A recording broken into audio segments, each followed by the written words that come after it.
अस्सलाम वालेकुम नाज़रीन, आप देख रहे हैं प्रोग्राम सिटी एट 10। मैं हूं आपके साथ आपकी मेज़बान रमशा कमल। हमारा आपका साथ होगा 10 बजे से लेकर 12 बजे तक।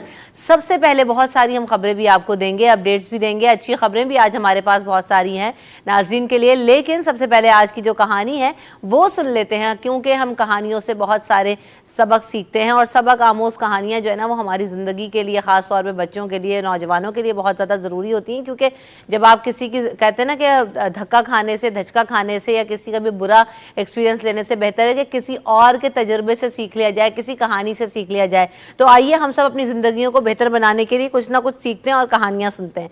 तो आज जो मैं कहानी सुनाने जा रही हूँ वो कहानी है दोस्तों की। और इनकी दोस्ती की शुरुआत जब हुई तो 2 ही दिन अस्पताल के कमरे में, जहाँ पर दोनों एडमिट थे, 2 दिन के अंदर अंदर इनकी दोस्ती बहुत अच्छी हो गई दोनों दोस्तों की। तो फिर उसमें हुआ ये कि दोनों में से जो एक दोस्त था उसको पैरालिसिस का जो है ना वो अटैक हुआ था, जिसकी वजह से जो है ना गर्दन के नीचे से उसका जो पूरा जिस्म है वो पैरालाइज हो गया था और वो अपनी एक उंगली को भी जुम्बिश नहीं दे सकता था। पूरे दिन जो भी नर्सेज उसके पास आती हैं उसको एक ही बात कहता कि मुझे कोई एक ऐसा इंजेक्शन दे दें जिससे मैं मर जाऊँ और मैं जीना नहीं चाहता, क्योंकि ऐसी ज़िंदगी का क्या फ़ायदा, ऐसी ज़िंदगी का मैं क्या करूँगा। उसका दोस्त जो कमरे में था वो रोज़ सुबह और शाम उसके पास जो है ना वो में बाहर एक खिड़की थी, वो वहाँ पर जाकर खड़ा हो जाता था और उसको बताता था कि उसमें क्या चल रहा है, यानी दुनिया में क्या चल रहा है। एक बहुत ही खूबसूरत समंदर है जहाँ बच्चे मिट्टी के घर बना रहे हैं, कुछ लोग हैं जो जॉगिंग कर रहे हैं, कोई वर्जिश कर रहा है, कोई पतंगबाजी कर रहा है, कोई आइसक्रीम के स्टॉल पर है जहाँ लोग जो है ना वो आकर आइसक्रीम खा रहे हैं। और सनसेट का वक्त है तो पानी जो है वो पूरा गोल्डन हो जाता है और चमकता है। इस तरह का मंजरनामा उसके सामने पेश किया करता था। शुरू में जब उसने ये सब बताना शुरू किया तो उसको कोई दिलचस्पी नहीं थी, यानी जो जिसको पैरालाइज हो गया था दोस्त को, उसको कोई दिलचस्पी नहीं थी। लेकिन आहिस्ता आहिस्ता उसके अंदर क्या हुआ, उसके अंदर जीने की चाह जो है ना वो जागना शुरू हो गई और अब वो सुबह का इंतज़ार करता था कि आज सुबह का मंजर क्या होगा। कुछ दिन ऐसा ही चलता रहा। फिर एक दिन वो सुबह उठा और उसने पूछा कि जब मेरा दोस्त जो है वो क्या डिस्चार्ज हो गया है। तो नर्स ने कहा आपको तो उन्होंने बताया होगा कि वो कुछ ही दिन के यहाँ पर मेहमान थे और कल रात ही उनका इंतकाल हो गया। ये सुनकर जो उसके अंदर की उम्मीद थी ना वो पूरी तरह टूट गई, क्योंकि जो है ना वो सिर्फ उसका एक दोस्त था और वो उसको बाहर का मंजर बताया करता था। उसने सोचा कि भाई वो भी चला गया और वो अब मुझे कौन ये सब कुछ बताएगा, मैं जिस वजह से जो है ना मुझे अच्छा लगता था, मैं सुबह का इंतज़ार करता था। तो क्या हुआ, रोता रहा। दूसरी तरफ जो है ना उसके अंदर क्या हुआ, रोते रोते उसने सोचा कि मुझे जो है ना जीना है। उसके अंदर जीने की कोशिश और चाहत पैदा हो गई कि मुझे देखना है, कि मैं खुद देखूंगा, अब तो कोई बताने वाला भी नहीं, मैं खुद देखूंगा कि बाहर क्या हो रहा है, दुनिया कैसी है। जैसे जैसे वह गुजरता गया उसमें अजीब सी बेचैनी पैदा हो गई और उसने अपनी पूरी ताकत लगाकर बेड से उठा और किसी तरीके से बेड से उठकर पकड़ कर उस खिड़की तक पहुंच गया। उस खिड़की को पकड़कर जो है वो रोता हुआ बाहर देखने लगा और देखते ही ना गुस्से में आ गया। उसने ज़ोर से नर्स को आवाज़ दी और कहा कि तुमने खिड़की के बाहर जो है वो काली दीवार क्यों खड़ी की हुई है, यहाँ से तो कुछ भी नहीं दिखता। नर्स को समझ नहीं आया। वो बोली मुझे तो 5 साल हो गए यहाँ पर, जब से मैं आई हूँ यही दीवार मौजूद है। तब जाकर उसे समझ में आया कि जनाब जो उसका दोस्त था उससे झूठ बोलता था, लेकिन वो झूठ इसलिए बोलता था कि उसमें जीने की चाहत पैदा कर सके। तो उसने फिर कहा कि अगर ये काली दीवार 5-6 साल से यहाँ है तो मेरा दोस्त वो मुझे क्यों इस तरह की बातें बताता था। तो नर्स ने कहा कि मैं तो मुस्कुराई और उसने बोला कि मैं तो नहीं जानती, लेकिन उन्होंने झूठ क्यों कहा मैं इसका जवाब तो नहीं दे सकती, लेकिन ये उनका छोटा सा झूठ है जिसकी वजह से आज आप यहाँ पर खड़े हुए नज़र आ रहे हैं। तो क्या हम कहानी से क्या सबक मिलता है, एक तो हम सबसे पहले इसमें ये हम चीज़ को हम इनकरेज नहीं करेंगे कि आप झूठ बोलें, लेकिन ये कहा गया ना कि छोटा सा झूठ अगर किसी की ज़िंदगी बना सकता है, अगर किसी की ज़िंदगी में बेहतरी ला सकता है मसलहत के तहत, तो आप कह सकते हैं, लेकिन उसको आदत ना बनाएं। और आप किसी की ज़िंदगी में बेहतरी लाना चाहते हैं, किसी की लड़ाई झगड़ा ख़त्म कराना चाहते हैं, किसी के मसाइल को हल कराना चाहते हैं तो आप इसका सहारा ले सकते हैं। तब भी नहीं लेना चाहिए, लेकिन एक मसलहतन आप कहते हैं ना कि चलें ठीक है बहुत मामला बेहतर हो जाएंगे। लेकिन यह है कि किसी के भी अल्फाज आपको जीने की उम्मीद दे सकते हैं। तो आपकी जो बात है वो लोगों के दिलो दिमाग पर असरअंदाज होती है, वो उनकी सोच होती है। आप किसी से रोज़ाना, एक कहावत ये भी है ना कि अगर आप सिर्फ ये देखें कि इंसान तो फिर बहुत दूर की बात। हमने एक कील वाली कहानी भी सुनी थी कि गुस्से में अगर आप कील ठोंकते तो उसके दिल में सुराख।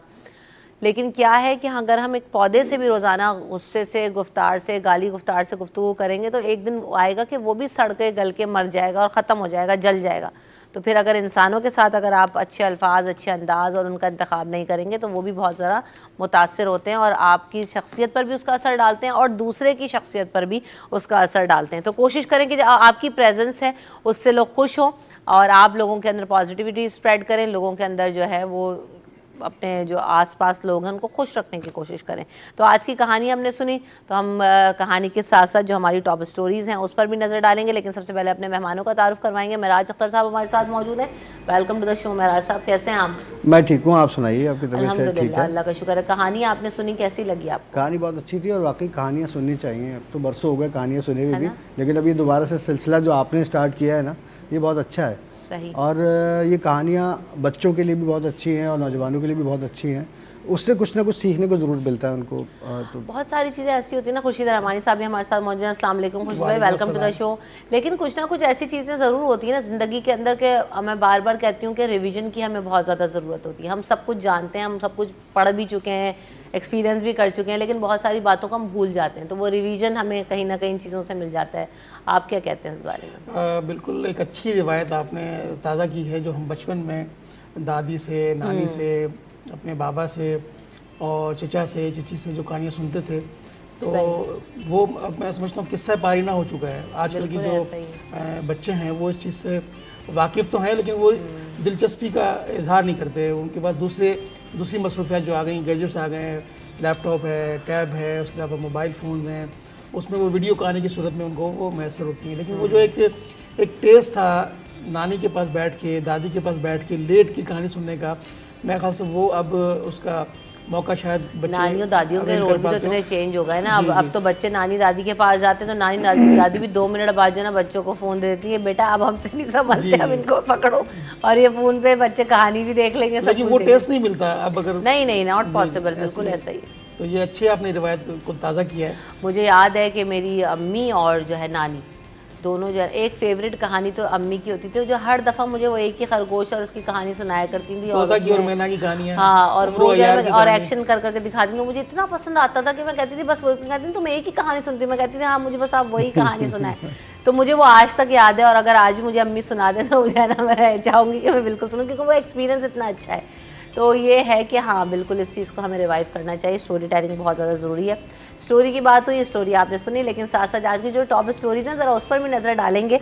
तो जनाब, रोड टू मक्का प्रोजेक्ट की अगर बात करेंगे तो आज़मीन हज के लिए खुशखबरी है कि रोड टू मक्का प्रोजेक्ट में जो आज़मीन हज हैं इस दफ़ा जो हज पर जाएंगे लोग, उनको शामिल किया गया है और उनके लिए इन तमाम चीज़ों को जो फैसिलिटीज़ देने की बात हो रही है वो एप्लीकेबल होंगी। होगा क्या कि हज की अदायगी के लिए जो जाने वाले रोड कह रही हूँ आज़मीन हैं, उनको रोड टू मक्का मंसूबे के तहत माजी के मुकाबले में बेहतर सहूलियात फराहम की जाएंगी, और हज परवाज़ों से के पहले और फिर उनके ज़रिए होने वाली जो इमिग्रेशन है वो सऊदी अरब के बजाय कराची एयरपोर्ट पर ही हो जाएगी।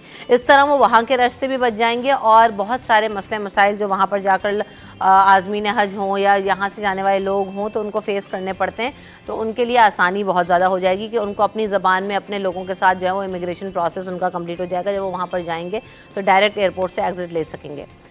इसके अलावा कराची मेट्रोपॉलिटन कॉरपोरेशन के तहत जो है वो ग्रीन बसेस दोबारा सड़कों पर आने के लिए तैयार हैं। मुर्तज़ा वहाब साहब कहते हैं कि तबाह हाल जो ग्रीन बसेस हैं उनकी बहाली का मंसूबा शुरू कर दिया गया है। हमने देखा था कि बहुत बड़ी तादाद में ग्रीन बसेस आई थी, उसके बाद ये हमें सड़कों पर नज़र नहीं आई, तबाह हो गई, खंडर हो गई, कुछ ख़राब हो गई, कुछ हमें नज़र भी आती थी, लेकिन ये था कि मेजॉरिटी इसकी जो है वो हमें खड़ी हुई नज़र आई, रोडों पर नज़र ना आई। तो अब यह है कि ग्रीन बसों के जो पायलट प्रोजेक्ट है उसके तहत पहली बस तैयार कर ली गई है, और ये CNG पर चलने वाली 50 बसेस हैं जो कि 2009 में 25 करोड़ की लागत से जो है वो साबिक नाज़िम थे, उन्होंने स्वीडन से मंगवाई थी। तो अब बहरहाल ये कहा गया है कि इसको दोबारा से जो है ना रीरूट किया जाएगा, बसों को ठीक करवाया जाएगा, चलाया जाएगा, और इनको बैनुल अक़वामी दर्ज की जो ट्रांसपोर्ट है कराची में वो मुहैया करने के लिए हिंद हुकूमत काफ़ी ज़्यादा कोशा नज़र आ रही है। मुख्तलिफ प्रोजेक्ट्स नज़र आ रहे हैं जो कि हम देख रहे हैं कि मास ट्रांजिट मनसूबों में शामिल हो रहे हैं। इसके अलावा गवर्नर सिंध की जानिब से भी जो है वो कराची के नौजवानों के लिए खुशखबरी है, और वो खुशखबरी ये है कि कारोबार के लिए अगर कोई शख्स चाहता है कि उसको किसी तरह की कोई हेल्प चाहिए, वसाइल चाहिए, तो वो कामरान टेसोरी साहब उसमें हेल्प करने के लिए तैयार है नौजवानों की। उन्होंने कहा कि जो भी अपने प्रोजेक्ट्स हैं उनकी डिटेल्स या आपका जो भी स्टार्टअप का प्लान है, बिज़नेस प्लान है, वो लेकर आएँ और उसे गवर्नर हाउस में जमा करवा दें। मंसूबे को देखा जाएगा, किसका प्लान अच्छा लगेगा, उसकी मंजूरी के बाद कारोबार के लिए जो भी उसको असिस्टेंस चाहिए होगी, अगर पैसों से मदद हो सकेगी तो पैसों से, किसी और को किसी जगह के हवाले से किसी भी तरह की जो फैसिलिटी चाहेंगे एज़ पर द आइडिया तो वो उसको फराहम कर दिया जाएगा।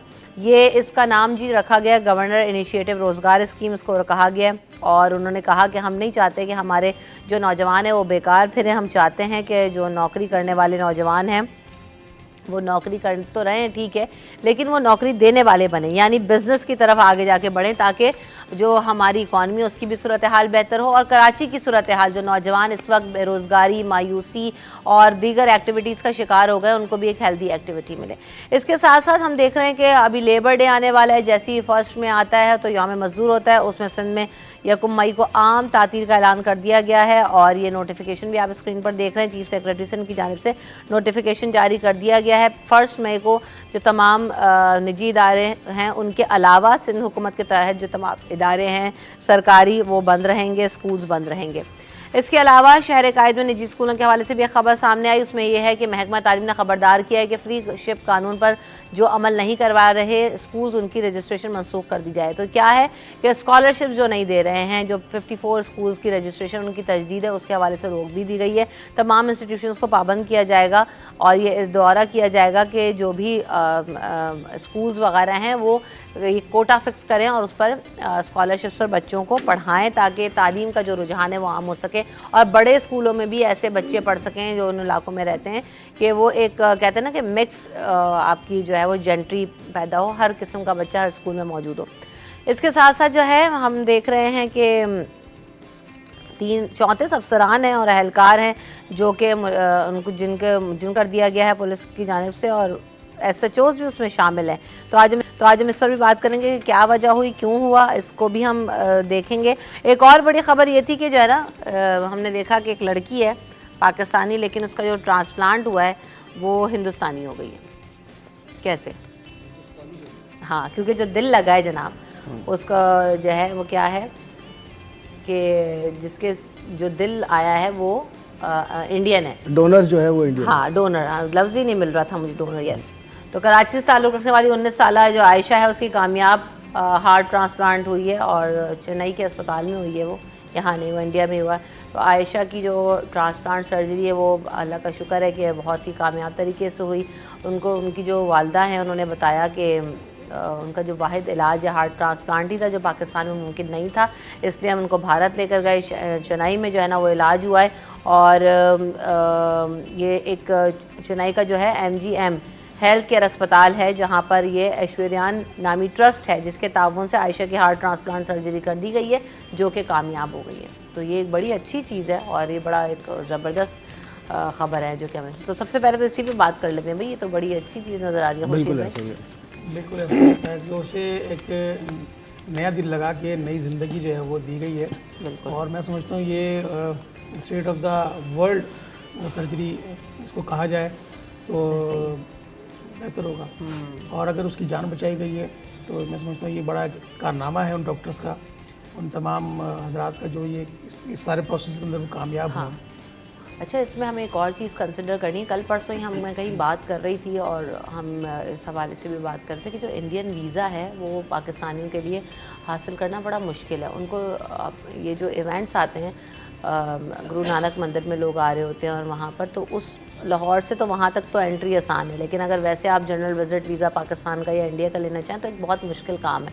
आम आदमी, स्टार्स वगैरह क्रिकेटर्स इनके तो हो जाते हैं, लेकिन महराज भाई इस तरह की चीज़ों में भी ज़ाहिर है एक पूरा प्रोसेस लगता है, आपके एम्बेसीज़ को इन्वॉल्व करना पड़ता है, चीज़ें करना पड़ती हैं। तो ये भी एक अच्छी एक इससे जो है ना वो रोड मैप नज़र आता है कि हाँ भाई ये अभी भी चीज़ें स्मूथली हो सकती हैं। देखिए हम पाकिस्तानी बहुत बड़ी तादाद में लोग इलाज के लिए जाते हैं इस तरह, बिल्कुल जाते हैं। और ये बहुत अच्छी बात है, हमने भी बहुत लोगों से सुना, इस बारे में पढ़ा भी कि इंडिया में जो है बहुत ज़्यादा इसका अच्छा इलाज होता है। ट्रांसप्लांट का, जिगर का ट्रांसप्लांट होता है, वहाँ पर गुर्दों का भी ट्रांसप्लांट होता है और उसके साथ साथ ये दिल का भी ट्रांसप्लांट होता है और बहुत ही मुनासिब पैसों में भी होता है।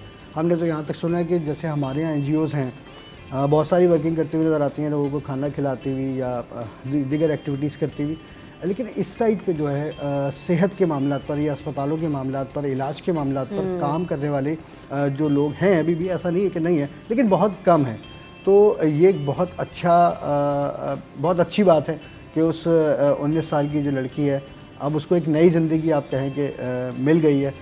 लेकिन मिली जो है वो दूसरे मुल्क में जाके मिली है। बहरहाल हमारा हमसाया मुल्क है और वहाँ के डॉक्टर्स के बारे में भी ये सुना है कि बहुत अच्छे हैं, और साथ साथ ये भी सुना है कि जो लोग वहाँ पर इलाज के लिए बमुश्किल तमाम पहुँच पाते हैं, क्योंकि आपने एक बात सही कही, क्योंकि यहाँ पर इमिग्रेशन का मसला बड़ा जो है ना उसका उसमें बहुत ज़्यादा परेशानी होती है। क्योंकि एक टाइम में तो सुना है कि जब इनकी एम्बेसी होती थी इस्लामाबाद में, तो उसमें लोग 2-2 दिन जो है वेट करते थे, लाइनें लगाते थे, या वहाँ पर रहना पड़ता था उनको करीब करीब के होटलों में, सुबह हमारी बारी आएगी। तो बहरहाल उसको थोड़ा सा आसान करना चाहिए इन मामलात में, क्योंकि देखें एक बच्ची या एक लड़की जो है वो अपने माँ बाप के लिए तो सब कुछ है। सही बात, ठीक है, क्योंकि औलाद से ज़्यादा कुछ भी नहीं होता इंसान का। तो उसके वालिदैन ने भी, उनको भी मैं सलाम पेश करता हूँ कि उन्होंने कितनी मेहनत और जद्दोजहद की होगी, और किस तरह से पैसे जुटाए होंगे और कैसे उसको लेके वहाँ पहुँचे होंगे। लेकिन अब खुशी की बात यह है कि उसको एक नई ज़िंदगी मिल गई है। और बात यही आपने जो कही कि हिंदुस्तानी दिल उसमें है, तो बहरहाल देखें दिल तो दिल होता है, ठीक है ना, और वो हिंदुस्तानी क्या और पाकिस्तानी क्या, बहरहाल उसके जिनके बच्चों के लिए सीने में दिल धड़क रहा, तो इसी बात पे शुक्र अदा करेंगे कि उसको एक नई ज़िंदगी मिली है। खाली हमने वैसे ही जो है ना वो बात है, लेकिन बहुत अच्छी खबर है, बहुत अच्छी चीज़ है। एक सॉफ्टवेयर इमेज भी बिल्ड होता है दोनों ममालिक के दरमियान भी, क्योंकि हम ये देख रहे होते हैं ना कि इस वक्त जो टेंशन की सूरत हाल होती है, तो उसमें इस तरह की जब चीज़ें आती हैं तो वो एक दोनों ममालिक के दरमियान जो है ना एक अच्छी और खुशाइन बात होती है। वक्फे के बाद हाजिर होते हैं।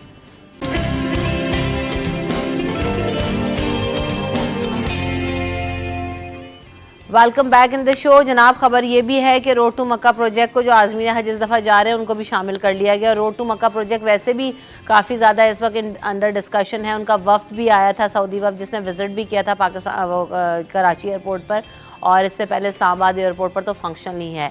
तो दुनिया भर में इसको पहले भी इम्प्लीमेंट किया जा चुका है बड़े एयरपोर्ट्स के ऊपर। तो आप लोग कैसे देख रहे हैं इस चीज़ को कि इतनी बड़ी तादाद में पाकिस्तानी जाते हैं, आते हैं सऊदी अरब, तो उनके लिए कितनी आसानी हो जाएगी? मैं बहुत अच्छा फ़ैसला है ये, क्योंकि देखें जो लोग भी आज़मीन हज होते हैं, पूरी दुनिया से लोगों ने जाना होता है, तो हमारे पाकिस्तान से भी बहुत बड़ी तादाद में लोग इस तरह जाते हैं, और हर किसी की ख्वाहिश होती है कि वो हज अदा कर सके, फ़र्ज़ अदा कर सके अपना। तो उसके लिए परेशानियाँ वाकई यही होती थी कि यहाँ पर पहले इमिग्रेशन होती थी, उसके बाद वहाँ जाने के बाद इमिग्रेशन होती थी, और वहाँ पर तो एक अज़्दाम होता था। क्योंकि देखिए हम अपने मुल्क से जा रहे हैं तो वहाँ तक चलो मैनेज हो रहा है ना कि इतने शहर से इतने लोग जा रहे हैं वो मैनेज हो जाएंगे, लेकिन वहाँ पर सब एक साथ आ जाते थे। सही बात। तो ये उन्होंने सऊदी हुकूमत ने बहुत अच्छा फ़ैसला किया कि ये रोड टू मक्का जो उन्होंने प्रोजेक्ट किया और हमारे पाकिस्तान में आ गए। अब आने के बाद जो डेस्क उन्होंने कायम की है उसमें ये इजी हो जाएगा कि बहुत आज़मीन आज यहाँ से जब जाएंगे तो उनको यहीं उनकी इमिग्रेशन हो जाएगी, और वहाँ से उतरने के बाद उनके जो भी ट्रैवलिंग का है बाय ट्रेन या बाय बस, वो वहाँ से फिर जद्दा से तो ये भी होता है ना कि जो होटल की वैन्स वगैरह होती हैं तो वहाँ पे उनको पता होता है कि हमने इसमें बैठना और पहुँच जाएंगे। लेकिन मसला उनको ये एयरपोर्ट पे इतना फेस करना पड़ता था कि एक तो लैंग्वेज के बड़े इशूज़ हैं। आप जाएं तो फौरी तौर पे जो बाहर, जैसे हमारे बड़े बुजुर्ग लोग जाते हैं उम्रा और हज करने के लिए, तो उनको नहीं समझ में आ रहा था, उनको पता भी नहीं था कि किस प्रोसेस से गुजरना है क्या। तो अच्छा है अपने मुल्क में अपने लोग उनको फैसिलिटेट कर देंगे और आगे जाके उनको वहाँ पर भी आसानी होगी, इस तरह का कम्युनिकेशन प्रॉब्लम भी नहीं होगा। देखिए इसमें जो रोड टू मक्का प्रोजेक्ट है, इसमें गुज़िश्ता वीक जो है ना सऊदी वफ़द जो आया था उसने पहले इस्लामाबाद का विज़िट किया, लाहौर का विज़िट किया, फिर उसके बाद कराची का भी उसमें विज़िट किया। उसमें तमाम जो सऊदी हुक्काम उसमें मौजूद थे, उसमें एयरपोर्ट सिक्योरिटी फोर्सेस और फिर सिविल एविएशन अथॉरिटी और उसके अलावा दीगर वहाँ की जो हुक्काम थे उनसे मुलाकात की थी, कई हुक्काम से मुलाकात की थी। उसमें जो सबसे एक पॉजिटिव चीज़ सामने आई है वो ये कि जो आज़मीन हज हैं वो यहाँ से जब जाते हैं तो उनमें बहुत सारे लोग लिटरेट होते हैं, बहुत सारे लोग इलिटरेट होते हैं, लेकिन मकसद ये होता है कि उन्हें हज का फ़र्ज़ जो है वो अदा करना है। तो वो जो एयरपोर्ट के ऊपर इमिग्रेशन के मसाइल हैं वो उनसे अब उनको फेस नहीं करना पड़ेगा, बल्कि पाकिस्तान में ही उनके कराची में, लाहौर में और इस्लामाबाद में उनके जो इमिग्रेशन के मामला हैं वो यहीं से हल होके फिर वो आगे जब सऊदी अरब पहुँचेंगे तो डायरेक्ट अपने अज़ मकाम पर जो है वो पहुँच सकते हैं। तो ये एक तमाम वो जो शहरी जो हज आज़मीन हज हैं उनके लिए एक बड़ी अच्छी सहूलत मैसर कर दी गई है सऊदी गवर्नमेंट ने कि उनको मकामी सतह पर वो तमाम तर सहूलियात मैसर होंगी एयरपोर्ट पे जो उन्हें जद्दा जाके अवेल करनी पड़ती थी। बिल्कुल ऐसा ही है। चलें, ये तो अच्छा हुआ, लेकिन ख़बरें आज अच्छी आवाम के लिए बहुत ज़्यादा हैं। कराची वालों के लिए भी एक अच्छी खबर ये है कि जो KMC की तरफ से बसेज़ हैं, ग्रीन बसेज़, उनको दोबारा सड़कों पर लाया जा रहा है। फिगर्स मेरे जहन में नहीं थे और बिल्कुल ये हरी बसें जो है ना वो मेरे अच्छी तरह दिमाग में थी कि ये जिस तरह आई और ये कबाड़ का शिकार हुई थी। 50 बसेस थी, 25 करोड़ की लागत से ये 2009 में, मेरे ख्याल से उस वक्त कौन नाजिम था, मुस्तफ़ा कमाल साहब के वक्त में आई थी ना ये बसें। मुस्तफ़ा कमाल। तो उसके बाद ये डब्बा हो गई। अब इसके ऊपर जो लागत आएगी दोबारा तो एक पूरा फंड लगेगा, क्या वजह थी कि इनको नहीं चला पाए थे खुर्शीद भाई, अगर आप इस पर देखिए इसमें जब नेमतुल्लाह खान नाज़िम कराची थे उस वक्त भी बसें आई थी और उन्होंने अपना टेन्योर पूरा किया। उसके बाद फिर मुस्तफ़ा कमाल आ गए, उन्होंने अपना टेन्योर पूरा किया और बसें उस दौर की दोनों जो सिटी गवर्नमेंट थी उन्होंने मंगवाई थी। मसाइल जब पेश आते हैं जब आप उसकी मैनेजमेंट को ठीक तरह से नहीं कर पाएँ, उसके फ्यूल के मामला हैं, उसके मेंटेनेंस के मामला हैं, जिस तरह से वो अगर कोई बस ख़राब हुई है तो वो फ़ौरन जो है वो कबाड़ खाने की नज़र हो गई है। तो अगर उसका चेक एंड बैलेंस उसकी प्रॉपर जो है वो आप ये कह रहे हैं कि उसको मैनेज नहीं किया गया तो वो सर्द खाने की नज़र हो गई, वो कबाड़ खाने की नज़र हो गई। अच्छा, फिर सोने पे सुहागा ये होगा कि फिर जब वो सर्द खाने की नज़र हो गई तो उसका बाद में कोई रिकॉर्ड मौजूद नहीं था, कितनी बसें थी, क्या था, उनका क्या आउटकम हुआ। और इस हवाले से एक तो बड़ी अच्छी सहूलत थी उस वक्त के दौर से, जो सिटी नाज़िम सईद मुस्तफ़ा कमाल थे या फिर मरहूम नेमतुल्लाह खान साहब थे, तो ये लेकिन वो जो बसें ख़राब हुई उनका रिकॉर्ड सामने नहीं आया, वो बाद में मेंटेन क्यों नहीं हुई, एक सवालिया निशान है। इस पर मैं समझता हूँ ना तो तहकीकात हुई है और होनी चाहिए इस पे। मेरे ख्याल से तो जो मुर्तज़ा वहाब साहब कह रहे हैं ना कि इसको रिन्यू करके लेकर आएंगे, पब्लिक प्राइवेट पार्टनरशिप के तहत कह रहे हैं कि हम इसको करना चाह रहे हैं, अभी तक मैकेनिज्म नहीं दिया किस तरह करेंगे, लेकिन उनको फिर ये भी चीज़ उठानी चाहिए कि ऐसा क्यों हुआ, ज़रा केसेस को अदालतों में लेके जाएं और पता करने की भी तो कोशिश करें ना, वरना तो फिर ये हाल हमारे यहाँ चलता रहता, करप्शन के मामला हो जाते हैं या जो है ना वो सीरियसनेस का मुजाहरा नहीं किया जाता, बहुत सारी चीज़ें सामने आ जाती हैं। बड़ा अच्छा रूट था इसमें महराज भाई, कायदाबाद से लेकर टावर तक ये बसें चलना थी, 20 रुपये उस वक्त किराया था। चलें अगर आज भी कंपेयर करते 50, 60, 100 रुपये तक भी अगर उसका किराया होता तो भी लोगों के लिए बहुत आसानी हो जाती, लेकिन यही मामला हुआ कि हमारी आती। आपकी मुझे वो रिपोर्ट भी याद है जिसमें आपने फायर ब्रिगेड का कब्रिस्तान भी दिखाया था, तो मुझे वो इससे भी यहाँ पर रिलेट हो गई है कि कितनी फायर ब्रिगेड्स भी वहाँ पे इस वक्त ग्राउंड हुई भी खड़ी हुई हैं, ज़रा उस पर भी कोई नज़रसानी कर ले। सरजानी टाउन में एक इलाका है जहाँ पर एक बहुत बड़ा स्टेशन बनाया हुआ है इन्होंने, एक बहुत बड़ा कितनी महंगी प्लॉट गाड़ी है वो, और उस प्लॉट में ये सारी बसेस खड़ी हैं। पिछले अदवार में भी इस पर पैकेजेस बनते रहे हैं कि वो खड़े खड़े तबाह हो रही हैं, क्योंकि जाहिर सी बात है खुले आसमान तले खड़ी हैं, बारिश भी हो रही है, धूप भी है, इतने साल भी हो गए। और उसके बाद प्लस इसमें ये भी शिकायत सामने आई थी कि मेरे सामान वगैरह चोरी होने की इत्तलात भी थी। बात यह है कि हमारे यहाँ जो हुक्मरान हैं वो चीज़ें मंगवा तो लेते हैं, अब मंगवाने के बाद उसका पहले से ये प्लान आपको करना चाहिए कि जो चीज़ आप मंगवा रहे हैं, जो गाड़ी आप मंगवा रहे हैं, उसकी मेंटेनेंस भी यहाँ के मुकामी लोग करें या उनको ट्रेन किया जाए कि कम से कम अगर वो ख़राब हो तो उसको चला तो सकें, उसको ठीक कर सकें, उसकी मरम्मत कर सकें। हमारे यहाँ इस चीज़ का फुकदान है। उन बसेस की ख़राबी के जब मामला आए तो उसके इंजीनियर्स जो है उनको बाहर से बुलाना पड़ता था, अब बाहर से बुलाने के लिए फ़ंड चाहिए और फ़ंड तो हमारे यहाँ होते ही नहीं है अमूमन, तो ये एक तो उसकी नज़र हुआ। इसी तरह फायर ब्रिगेड का इशू था कि करोड़ों रुपए की गाड़ियाँ हैं लेकिन उनकी मुरम्मत करने के लिए जर्मनी से आएगा टीम आएगी, जर्मनी से जब टीम आएगी तो फिर आपको डॉलर में पे करना पड़ेगा। अब उसका ये भी तो हुआ था ना कि रेलवे स्टेशन पर भी वो मशीन्स लगाई गई थी जो कि auto ticketing system and all होगा, तो वो भी मेरे ख्याल से जर्मनी या कहीं से वो मशीन आई थी, उनका भी ये हुआ कि उनको उसमें कोई चाइना से आई थी, वो चाइनीज़ लैंग्वेज में उनका वो सारा सिस्टम है, तो जी वो कोई सही नहीं कर पा रहा है। तो जब ख़रीदने जाते हैं तो एक बंदा साथ टेक्नीशियन लेके जाएं जो इसको पूरा ब्रीफली समझे मशीन्स को, चीज़ों को, और वो यहाँ पर लाके उस चीज़ों का इम्प्लीमेंट आप क्या समझते हैं इस बात से, क्योंकि आप भी अगर अपने घर के लिए कोई मशीनरी खरीदेंगी तो ये बात तो शायद आपको भी अंदाज़ा होगा कि यार मैं अगर ये ख़राब होती है इसकी वारंटी कितनी है, वारंटी के बाद मैं इसको कैसे आगे मेंटेन कर सकूँगी। देखिए हमारी तो आप डब्बा खोलते ही जो उसका मैनुअल पढ़ते हैं भाई कि क्या होगा इसके अंदर, कैसे असेंबल होगी, किस तरह इसका फंक्शन होगा, तो हुक्मरान इस चीज़ को बिल्कुल नहीं देखते, तो इसका मतलब है कि करप्शन का मामला है। सीधी सी बात है, इसमें भी करप्शन होती है ना। देखिए किसी भी चीज़ की ख़रीदारी में हमारे यहाँ पाकिस्तान में तो बगैर करप्शन के तो काम जो है वो होता नहीं है जो, और ये उसी की वजूहत हैं जिसकी बिना पर इतनी करोड़ों और अरबों रुपए मालियत की बसेस जो है वो तबाह और बर्बाद हो रही हैं। अब नए सिरे से आप पब्लिक पार्टनरशिप करेंगे तो अच्छा देखें इसको ज़रा फुल स्क्रीन पे देखिए, ये हाल हो गया था इन बसों का, जाहिर सी बात है इतने सालों तक खड़ी नहीं, फुटेज ज़रा दिखाएं। और अभी जब ये चेंज होकर आई है ना, जब नई शेप में एक मॉडल बस मेरे ख्याल से तैयार की गई है, ये तो पुरानी वाली आपको दिखा रहे हैं, ये मेट्रो सर्विसेज का नाम था। तो ये और कितनी अभी जो हम नई बसें ले रहे हैं उसी तरह की हैं, देखें अभी 2009 में आई हैं, उस वक्त अभी आई थी तो वाकई एक पूरा शोर मच गया था कि इतना अच्छा ट्रांसपोर्ट सिस्टम, लेकिन वही वाली बात है कि ज़ाया हो गई थी। अभी जो रिन्यू होकर आई है बस वो दिखाएं ज़रा।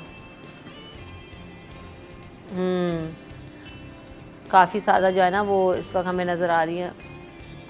ये ग्रीन मेट्रो सर्विस के नाम से जाती है। अच्छा, किराया भी इसका बड़ा वो था और सीरियस भी नज़र आ रहे थे। ये आ गई वो नई बस जो चेंज होकर इसी को रीडिज़ाइन किया गया है, ये मेंटेन हुई है दोबारा, तो बिल्कुल अपनी नई हालत और नई शक्ल में आ गई है। अभी जो हम नई वाली बसें देख रहे हैं ये मुझे तो उसी तरह से लग रही है। अब देखिए, हमारे लिए तो ये अभी भी जदीद है, क्योंकि जिन बसेस को हमने इस कराची की सड़कों पर देखा है बिल्कुल ऐसे ही। और यहाँ सफरी सहूलियात ना होने के बराबर है। हमारा ट्रांसपोर्ट डिपार्टमेंट जो है वो हम इस अच्छा, मेगा इसमें सिटी में सीटिंग जो है अरेंजमेंट भी मेरे ख्याल से उनसे ज़्यादा है ना महाराज भाई? बिल्कुल कैपेसिटी जो हमारी वाली छोटी वाली बस मिनी बसेस से ज़्यादा है ना? हाँ, उससे ज़्यादा ज़्यादा है, आरामदेह है। और ये खड़े होने के लिए भी जगह थोड़ी ज़्यादा है और बैठने वालों के लिए भी थोड़ी आसानी है। बिल्कुल ऐसी। चलें, ये तो अच्छी चीज़ है कि ये वापस आ जाएं। और मुझे तो ये भी अच्छा लगा, इसमें अप्रिशिएटेबल बात है मुर्तज़ा वहाब साहब के लिए भी कि उन्होंने इस चीज़ पर नजर डाली। सोचा तो सही, हमारे यहाँ तो ये भी नहीं होता। एक चीज़ में और होनी चाहिए कि जो स्टूडेंट्स हैं, अगर ये बसेस दोबारा से रिफॉर्म हो जाती हैं, हाँ। तो माजी में जो यूनिवर्सिटी और कॉलेज और स्कूल के बच्चों के लिए आईडी कार्ड के ऊपर जो है वो स्टूडेंट कार्ड हुआ करते थे। जी बिल्कुल, मैं कहता हूँ उसको भी इम्प्लीमेंट करना चाहिए। महंगाई का ये दौर है, तो अगर वो भी अगर शुरू हो जाए, मुर्तज़ा वहाब साहब अगर इसको कर दें तो ये समझ लें कि बहुत अच्छी बात की तरफ आपने निशानदेही की, क्योंकि हम बहुत सारी बातें कर रहे हैं ये मास ट्रांजिट मंसूबों को लेके, बसेस आ रही हैं, रूट्स पे आ रही हैं, लेकिन खुर्शीद भाई की बात बिल्कुल वैलिड है कि एक तो मैं ये हमेशा जब भी ये बसेस का टॉपिक करती हूँ तो मैं ज़रूर कहती हूँ कि अब आपको कार्ड सिस्टम पे जाना चाहिए। आप निकल आएँ, ये जो पैसों वाला कंडक्टर्स वाला दौर है, अब आप इससे निकल आएँ, आप पंच कराएँ, लोड कराएँ, देन आप उसको करें। पूरी दुनिया कर रही है, हम भी कर सकते हैं। और एक और चीज़ ये कि स्टूडेंट कार्ड पे आप उनको डिस्काउंट्स दें, क्योंकि बच्चे बहुत दूर दूर ट्रैवल कर रहे होते हैं और जाहिर सी बात है कि इस वक्त इस महंगाई के दौर में उन वालिदैन के लिए भी बहुत बड़ा चैलेंज होता है और बच्चों के लिए खुद अपनी पॉकेट मनी को भी मैनेज करना एक बड़ा चैलेंज हो चुका है। तो इसको भी अगर कंसिडर कर लें अथॉरिटीज़ तो बहुत अच्छा हो जाएगा। वक्फे के बाद हाजिर होंगे।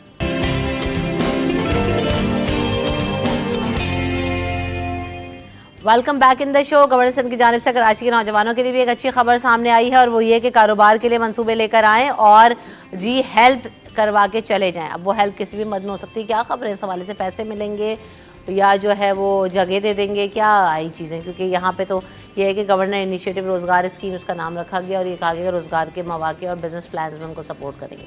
देखिए, ये प्लान अभी शुरू हुआ है और हमने ये भी देखा कि माजी में जो भी इनका अरसा गुजरा है, अभी टेन्योर था इनका, अभी तक हैं खैर से गवर्नर साहब, तो एक तो उन्होंने आईटी के शोबे से वाबस्ता जो लोग थे और नौजवानों को बड़ी फेवर की इन्होंने और बहुत अच्छा उन्होंने ये काम किया जिससे बिल्कुल बददिल और मायूस नौजवान हो गए थे हमारे यहाँ, तो उनको एक अच्छा माहौल मिला, काम का मौका मिला, तो उनके लिए बहुत अच्छा किया। और दूसरा भी ये काम जो करने जा रहे हैं, जो कारोबार के लिए जो उन्होंने कहा है कि जी हम एक स्कीम शुरू कर रहे हैं और उसमें जो है वो जो भी ज़रूरियात होंगी नौजवानों की उनको पूरा करेंगे। तो अब इसमें जो पहला मरहला जो है उस मरहले में तो इनसे ज़ाहिर सी बात है इनका जो भी वो सूरत बताएंगे अपने कि वो क्या काम करना चाहते हैं, किस शोबे में काम करना चाहते हैं, उस पर कितनी लागत आएगी और उसके लिए क्या क्या चीज़ें उनको दरकार हैं। सही। तो उसमें से फिर फैसला किया जाएगा, क्योंकि मैं नहीं समझता कि इसमें ज़ाहिर सी बात है माइनर कर्ज़े जो हैं वो तो इसमें शामिल हो सकते हैं, क्योंकि कारोबार के लिए कर्ज़ा दिया जा सकता है।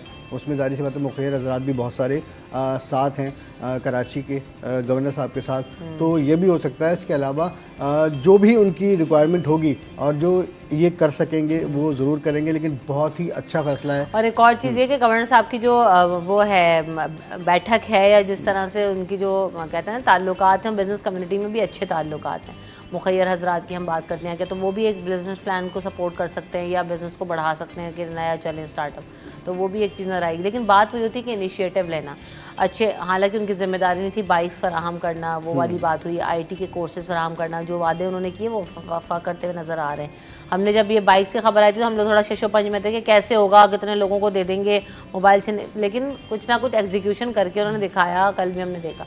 तो एज इनिशिएटिव आप इसको कैसे देखते हैं खुर्शीद भाई? देखिए, ये इस शहर में दीगर एनजीओज़ भी ये काम कर रही हैं, जिसमें सैलानी है, जेडीसी है और बनो काबिल जो है जमात इस्लामी का एक प्रोजेक्ट था। जी जी जी, जी। और ये 2-3 चीज़, फिर उसके बाद गवर्नर सिंध ने कामरा खान टसूरी जो है उन्होंने ये आईटी का इनिशिएटिव लिया जी। और लग ये रहा था कि उसमें कामयाब नहीं होंगे, लेकिन बहरहाल उसमें वो कामयाब हुए और उन्होंने बड़ा एक लॉन्ग प्रोसेस जो था उसको कंप्रेस करके और आईटी प्रोग्राम को शुरू किया।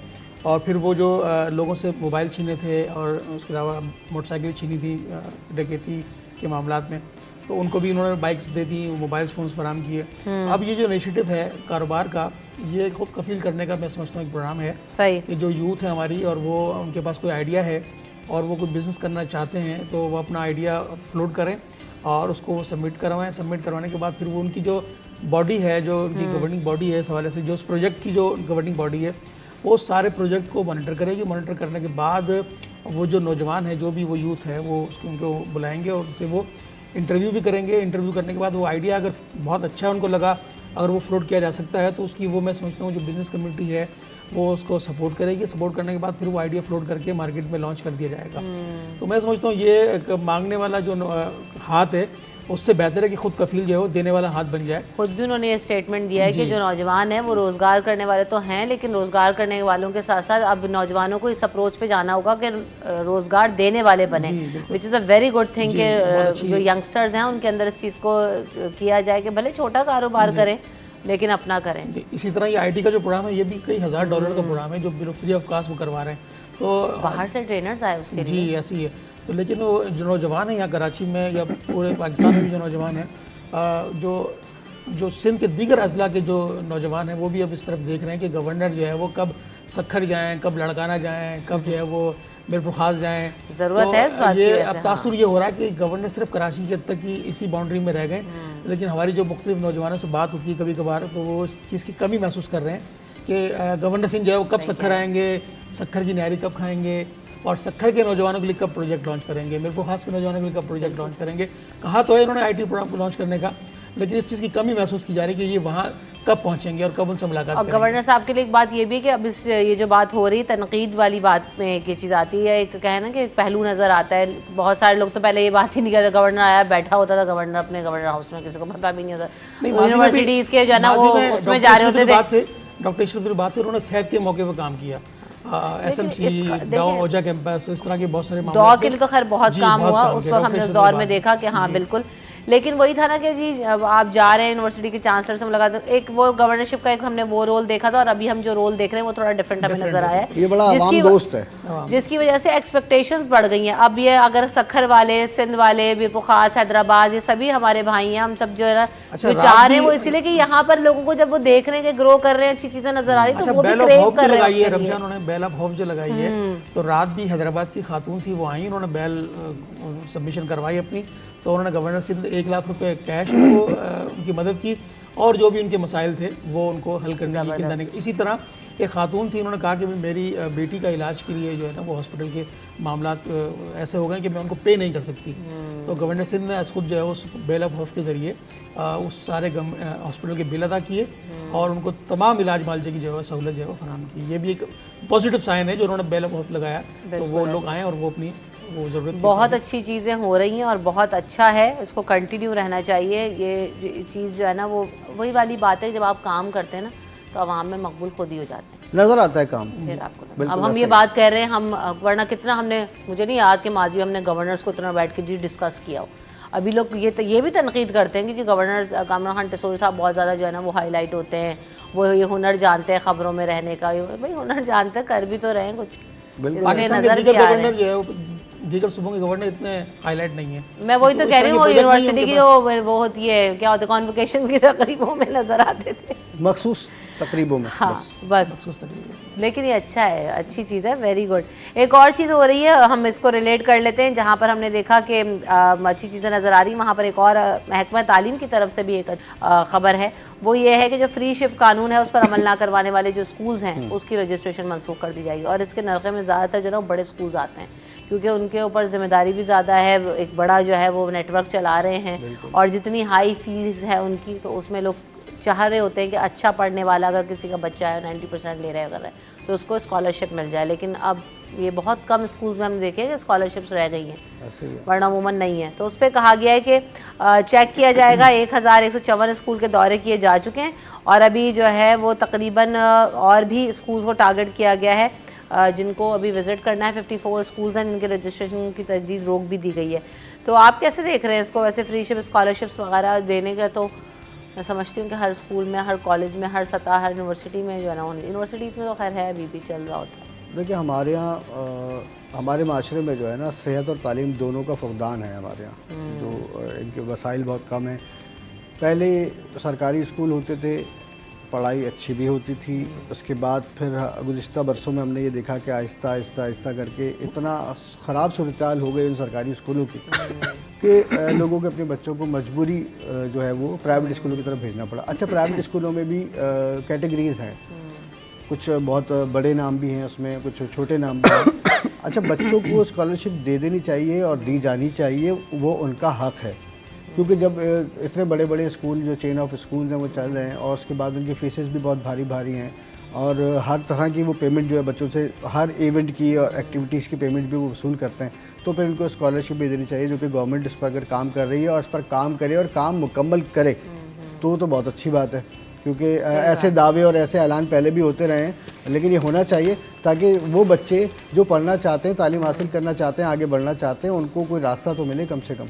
क्योंकि वो बेचारे जो है कहीं ना कहीं आके जो है माली हालात की वजह से या गुर्बत की वजह से जो है वो आगे नहीं बढ़ पाते हैं। तो उसके लिए बहुत अच्छा इकदाम है। और आज सारी अच्छी खबरें आप जो है वो सराहनीय गवर्नर साहब के इकदाम हो गए और शहर में नई बसेज आ रही हैं, तालीम के लिए भी काम हो रहा है, तो फिर बहुत अच्छी बात है। पाकिस्तान जो है वो बेहतरी की जानिब गामजन हो गया। वैसे जब से मैंने अल्हम्दुलिल्लाह शो रिज्यूम किया है आफ्टर ईद और इलेक्शंस और ये सब चीज़ें, रमज़ान आ गए थे उसके बाद फौज में, तो हम जैसे एक्सपेक्टेशंस हम बड़ी मायूसी में भी थे और बातें बड़ा उससे कर देते थे कि लोग मायूस ना हो, लेकिन हम यही कहते थे आएगा बदलेगा जी क्या होगा। लेकिन नई हुकूमत आई और ये कहा भी जा रहा था कि उसके आने के बाद शायद हालात में, तो हम ये कहते थे आते हैं जाते हैं, लेकिन ओवरऑल सिनेरियो चेंज होता हुआ नजर आ रहा है। कितनी उम्मीद दिलाई हमने इलेक्शन से पहले सबको खुद ही कि सब बेहतर हो जाएगा। ज़्यादा उम्मीद नहीं है लेकिन फिर भी कुछ बेहतर हो जाएगा। लेकिन बेहतरी की वो सूरत चिराग जनाब लग रहा है कि जलता हुआ दिखाई दे रहा है। बहुत चीज़ें हमें इकोनॉमिक सिचुएशन में भी इंशाल्लाह ताला आगे जाके कुछ महीनों के अंदर बेहतरी नजर आने के इम्कानात हैं और ओवरऑल जो है ना वो यहाँ पर भी बहुत बेहतरी नजर आ रही है। एजुकेशन की जो आपने खबर डिस्कस की है, उन स्कूलों की रजिस्ट्रेशन मनसूख होनी चाहिए जो स्कॉलरशिप नहीं देते। मैं समझता हूँ वो स्कूल जो बंद हैं और उनकी तनख्वाहें चल रही हैं, ऐसे बहुत सारे स्कूल हैं सिंध के दीगर बहुत सारे शहरों में और गाँव देहातों में जो स्कूल के नाम तो रजिस्टर्ड हैं लेकिन वहाँ पर अमला भी रजिस्टर्ड है लेकिन तनख्वाहें चल रही हैं। तो उन दीगर जो असातिज़ा वहाँ तनख्वाहें ले रही हैं उनकी भी जो सर्विस, उनको सर्विस से मुअत्तल करना चाहिए, वो नौकरियाँ उनकी ख़त्म करनी चाहिए कि वो सिंध के ख़जाने पे एक बोझ है। इस तरफ क्यों नहीं हुकूमत आती कि जो गोश्त स्कूल हैं उस पर क्यों नहीं कार्रवाई होती। स्कॉलरशिप की हद तक तो ठीक है, नौजवानों को फैसिलिटेट करना चाहिए, फैसिलिटेट करना चाहिए। आप इस तरफ भी आना चाहिए इनको। ये भी एक अच्छी खबर हो जाएगी कि हम अगर उन स्कूलों पर फोकस करें जो बंद हैं और उन स्कूलों में उन जो जागीरदार हैं उनकी बैठक बनी हुई है, उनके जानवर वहाँ बनते हैं। ऐसे बहुत सारे स्कूल हैं। यहाँ कराची के डिस्ट्रिक्ट मलीर में भी हमने अभी आइडेंटिफाई किया था एक स्कूल था जो एक अरसे से लगता था कि अरसे से बंद है, और हमने जब उसको रिपोर्ट किया, जब उसके अंदर गए तो ऐसा लगता था कि ये स्कूल शायद कई सालों से बंद पड़ा हुआ है। वहाँ स्कूल बच्चों की पेंटिंग्स इसी तरह पड़ी हुई थी, फर्नीचर गायब था, मेन गेट का कोई आता पता नहीं था। तो ये कराची शहर की मैं सूरत हाल बता रहा हूँ और सिंध के दीगर शहरों की सूरत हाल तो बहुत अबतर है। जी बिल्कुल ऐसी है। अच्छा, हम बहुत सारी चीज़ों में बात करें ना कि अभी ये जो बसेज आए पब्लिक प्राइवेट पार्टनरशिप के तहत और चीज़ों को भी प्राइवेटाइज करने की बात हो रही है। हम ये कहते हैं यहाँ पर एक तजवीज़ ये भी है हुकूमत के लिए कि अभी ठीक है कर रहे हैं स्कॉलरशिप्स और ये तो सब साथ साथ चलते रहना चाहिए। लेकिन जब हम इन टॉपिक्स पर बात करते हैं तो बहुत सारी चीज़ें जहन में आ जाती हैं। उनमें से एक बात ये भी है कि आप जो गवर्नमेंट स्कूल्स हैं उनकी हालत को बेहतर बनाने के लिए ये भी कर सकते हैं कि जो बड़े नेटवर्क्स हैं जिनके नाम हम सब वाकिफ़ ही हैं उनको, तो कुछ स्कूल्स कुछ एरियाज़ में उनके हवाले किए जाएं जो उसकी सर्वेलेंस के अंदर वो चलें, ताकि एक अच्छा और मुनज़्ज़म आप गवर्नमेंट के टीचर्स यूटिलाइज़ करें, आप उन्हीं का रिसोर्स यूटिलाइज़ करें, उन्हीं की बिल्डिंग यूटिलाइज़ करें, लेकिन कम अज़ कम एक सिस्टम को रन करके दें, एक अच्छी तालीम का बंदोबस्त करके दें, ताकि जो गरीब बच्चे हैं और या जो गवर्नमेंट स्कूल में तालीम हासिल करते हैं उनको भी एक फैसिलिटी मिले और उसी मयार की मिले जो आप बड़े स्कूल्स में देख रहे हैं। तो ये पॉसिबल है, हो सकता है, इसमें आप बड़े स्कूल्स को ऑन बोर्ड लेकर और उनकी जो सर्विसेज हैं वो हासिल कर सकते हैं और बेहतर कर सकते हैं अपने गवर्नमेंट स्कूल के मामलात भी।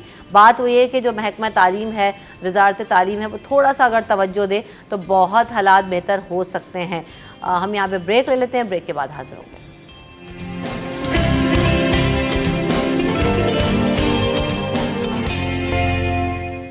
Welcome back in city at 10। तो अच्छी खबरों की बात हो रही है और हम बहुत सारी खबरों को बहुत पॉजिटिव लेते हैं ताकि हमारे माशरे के अंदर बहुत हालात बेहतर हों। जब हम डिस्कशंस करते हैं और कहते हैं ना कि ये होना चाहिए, और जब वो हो जाता है तो मैं उससे हमेशा ये कहती हूँ कि ये आवाम के लिए और हमारे लिए अच्छा हुआ। जो मुनज़्ज़म जराइम हैं उनमें चलवाने में, उनको प्रोसेस कराने में बहुत सारे हम ये सब जानते हैं कि जो पुलिस वाले हैं वो भी इन्वॉल्व होते हैं। तो इस वक्त ये खबर सामने आई, मैं तो इसको भी कहती हूँ कि बहुत अच्छी खबर है कि 34 अफसरान और अहलकार मुअत्तल कर दिए गए जो कि इनकी सर्विलेंस कर रहे थे या उसमें उनके मुलव्वस होने के इंकशाफात हुए। 3 SHOs भी उसमें शामिल हैं। कहाँ कहाँ हैं, क्विकली इसकी डिटेल दें महराज भाई। देखिए जी, IG सिंध जो हमारे दोबारा से आए हैं, गुलाम नबी मेमन, उनके आने के बाद से दोबारा से प्रोसेस शुरू हुआ। एक टास्क फोर्स उन्होंने जो अपने पिछले दौर में बनाई थी उसके गुलाम वर्किंग नबी खत्म हो मेमन गई साहब थी। पहले भी रह चुके हैं ना। तो वही टास्क फोर्स उन्होंने दोबारा से जो है वो एक्टिव की, और एक्टिव करने के बाद जो शहर के तमाम थानों के इलाकों के सर्वे शुरू हुए, और सारी मालूमात के बाद अब जो है जो भी करप्शन में या मुनज़्ज़म जराइम चलवाने में मुलव्वस अफसरान हैं, अहलकार हैं, उनके ख़िलाफ़ कार्रवाइयाँ शुरू कर दी गई हैं। शामत आ गई है समझ लें उनकी, क्योंकि अभी ये जो है इन्होंने बड़ा फ़ैसला किया जिसमें एक ही दिन में 3 थानों के SHOs, मदीना कॉलोनी जो कि बल्दिया में है, इसके अलावा अवामी कॉलोनी कोरंगी में थाना है, इसके SHO थे, और एक और थाना था। तकरीबन 3 थानों के SHOs और 18 थानों के हेड मुडर्स को जो है वो इन समेत जो है 34 अफराद हैं जिनको इन्होंने मुअत्तल किया। और मुअत्तल करने के बाद ब्लैक कंपनी सेल एक इन्होंने गार्डन हेडक्वार्टर में बनाया हुआ है। उस गार्डन हेडक्वार्टर के अंदर, उस सेल के अंदर सज़ा के तौर पर उनको भेज दिया गया, जहाँ पर वो अपनी सज़ा पूरी करेंगे। उनके खिलाफ़ पूरी इंक्वायरी होगी। इंक्वायरी कंप्लीट करने के बाद फिर आगे उनको जब भी वो उससे क्लियर होते हैं तो उनकी जान छूटेगी। और ये टास्क फोर्स काम कर रही है अभी पूरे कराची में। सबसे पहली बात होती है ना कि अपने घर से इसका अमल शुरू हो जाए तो हो जाता है, और वो होता हुआ हमें नज़र आ रहा है, जिसका हम देखेंगे कि आगे जाकर रिजल्ट्स भी नज़र आएंगे। यहाँ पे ब्रेक की तरफ बढ़ेंगे। थैंक यू सो मच महराज साहब और खुशी साहब, आपके वक्त का शुक्रिया। वक्फे के बाद हाजिर होंगे।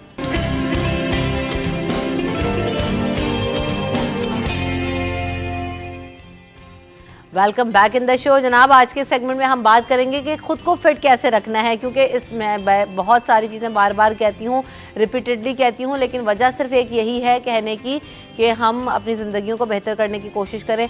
सबको पता है अच्छा खाना है, सबको पता है कि एक्सरसाइज करनी है, लेकिन करेंगे नहीं।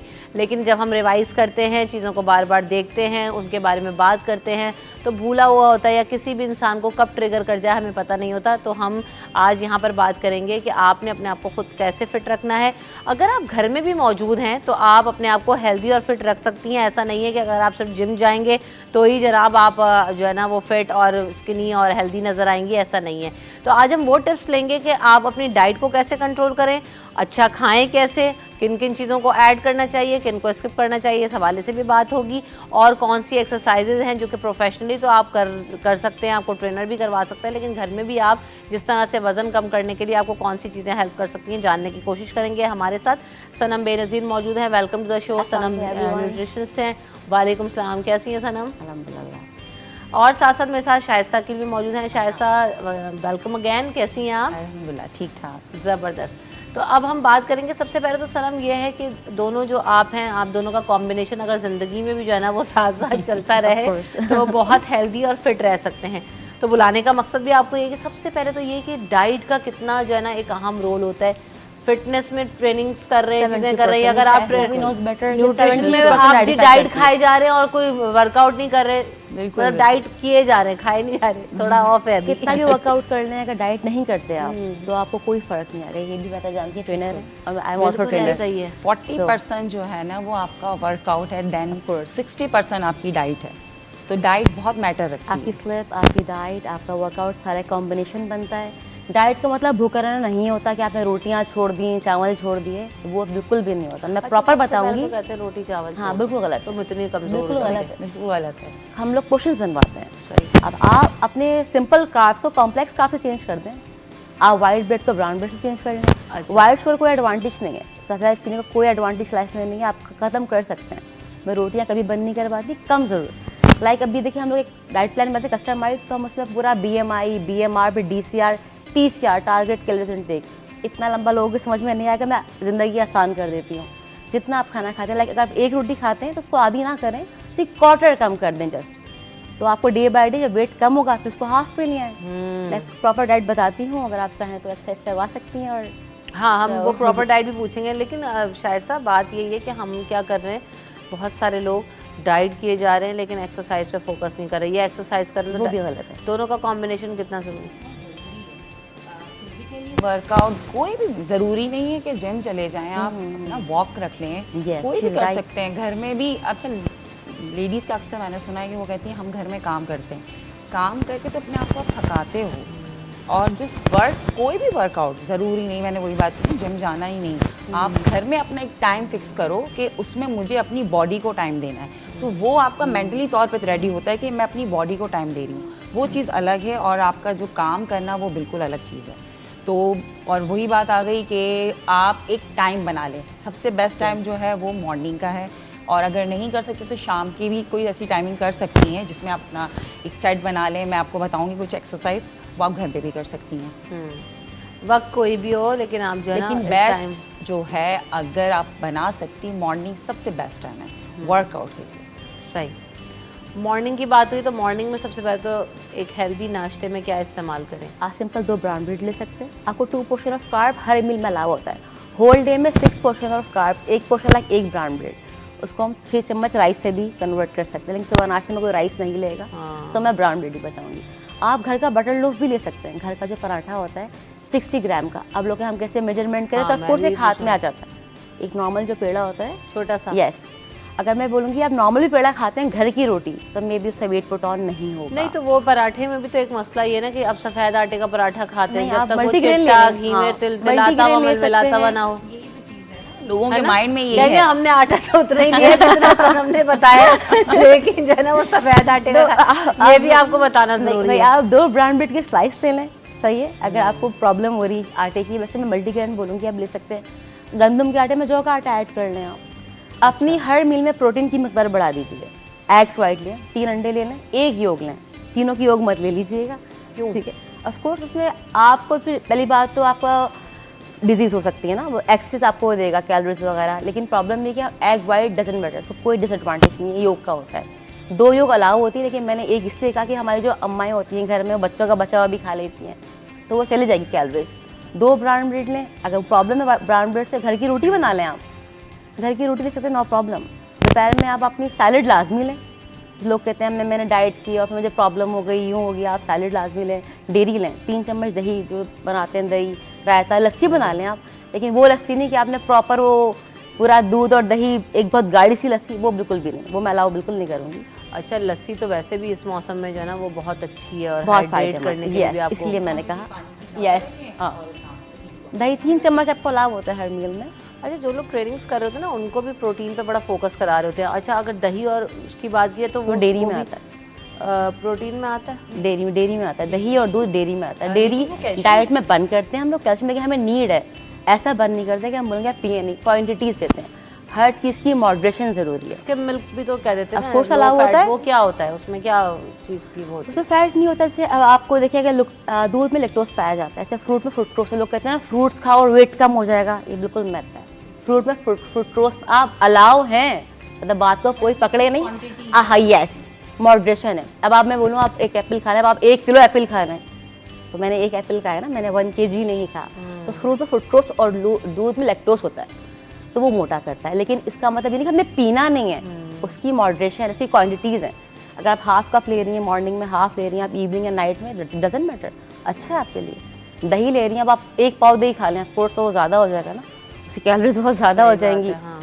अब आप ये हम लोग कैलोरीज की बात करें तो डाइट प्लान पूरा बनता है, आपका पूरा एक्टिविटी लेवल निकालते हैं, तो अगर BMR निकाल के उससे आपकी कैलोरीज मैनेज की जाती है। लेकिन एक सिंपल, हाँ, एक कुछ लोग आप बिल्कुल सही बात कह रही हैं, क्योंकि लोग कहते हैं प्रोटीन नहीं, आपको क्या पता आपकी इनटेक ज़्यादा हो Yes. गई प्रोटीन की, Yes. आपको कार्ब की नीड ज़्यादा है, तो ये बहुत ज़रूरी है। लोग ये कह रही है हाँ प्रोटीन डाइट नहीं, हाँ, हर ये चीज़ नाम एक भी तो आपकी है बॉडी keto को diet, शुगर protein की diet। जरूरत है। हाँ, वैसे अभी बहुत से इंटरमीडिएट फास्टिंग, अच्छा उसका वाकई में एडवांटेज है उसका, जो ओपन इन विंडो 8 आवर्स से 16 आवर फास्टिंग पे, तो black coffee, green tea allow है, वो बुरी नहीं है, बिकॉज हम रोज़ा भी रखते हैं। लेकिन जो हम लोग उस ओपन विंडो में ले रहे हैं, हम बिरयानियाँ खा लें, निहारी, तो ऑफकोर्स वेट नहीं जाएगा। अगर आप 2 रोटियाँ भी खाते हैं ना ओपन विंडो में, एक दोपहर में एक रात में, तो ऑफकोर्स वेट जाएगा। बट रोटी घर की भी नहीं चाहिए, घर का खाना हो, घर में आप कम ऑयल डाल रहे हैं। देखिए, वाइट शुगर, एक्स्ट्रा ऑयल का कोई एडवांटेज नहीं है लाइफ में, वो कहीं से आपके लिए फ़ायदेमंद नहीं है। खाना पका है, यस, बेसिक तरीका ये है कि खाना पका है तो उसके ऊपर तरी नहीं आनी चाहिए, यस, ये बस आपका नॉर्मल है। मतलब ये जब हमें तक अपनी लाइफ में तरतराती रखना तरी चाहिए। ना हो कोरमों के ऊपर आलू गलत, गोश्त ये के चीज़ ऊपर, गलत तो हमारे यहाँ तो कहते हैं खाना अच्छा बना ही नहीं है। तो ये भी ये सही भी एक कह मसला रही है ना कि She is हमें also तो right. पहले जब तक दिखेगा अच्छा नहीं तो खुद ये है है भी उस लिस्ट और में शामिल, तो खास अच्छा मर्द दिखना जो चाहिए। मर्द हजरात जो होते हैं उनको तो चाहिए होता है निहारी पे एक पूरा आपको खवातीन को भी चाहिए भाई। मैं तो प्रेजेंट करने जा रही हूँ, जरा देखती हूँ सही लग रहा है कि नहीं लग रहा। तो ये है मसला। हाँ, ये चीजें तो आपको अवॉइड करनी पड़ेगी ना, कुछ चीजें तो छोड़नी पड़ेगी। लाइफस्टाइल चेंजेस है कुछ basically, चाहिए तो आपको फिर कुछ कुछ लेना है खोना और कुछ। पड़ा हाँ आपको। बिल्कुल। ब्रेक ले लेते हैं, ब्रेक के बाद मजीद बात होगी। आपके भी सवाल हो तो कॉल्स के जरिए जो है ना वो पूछ सकते हैं। ब्रेक।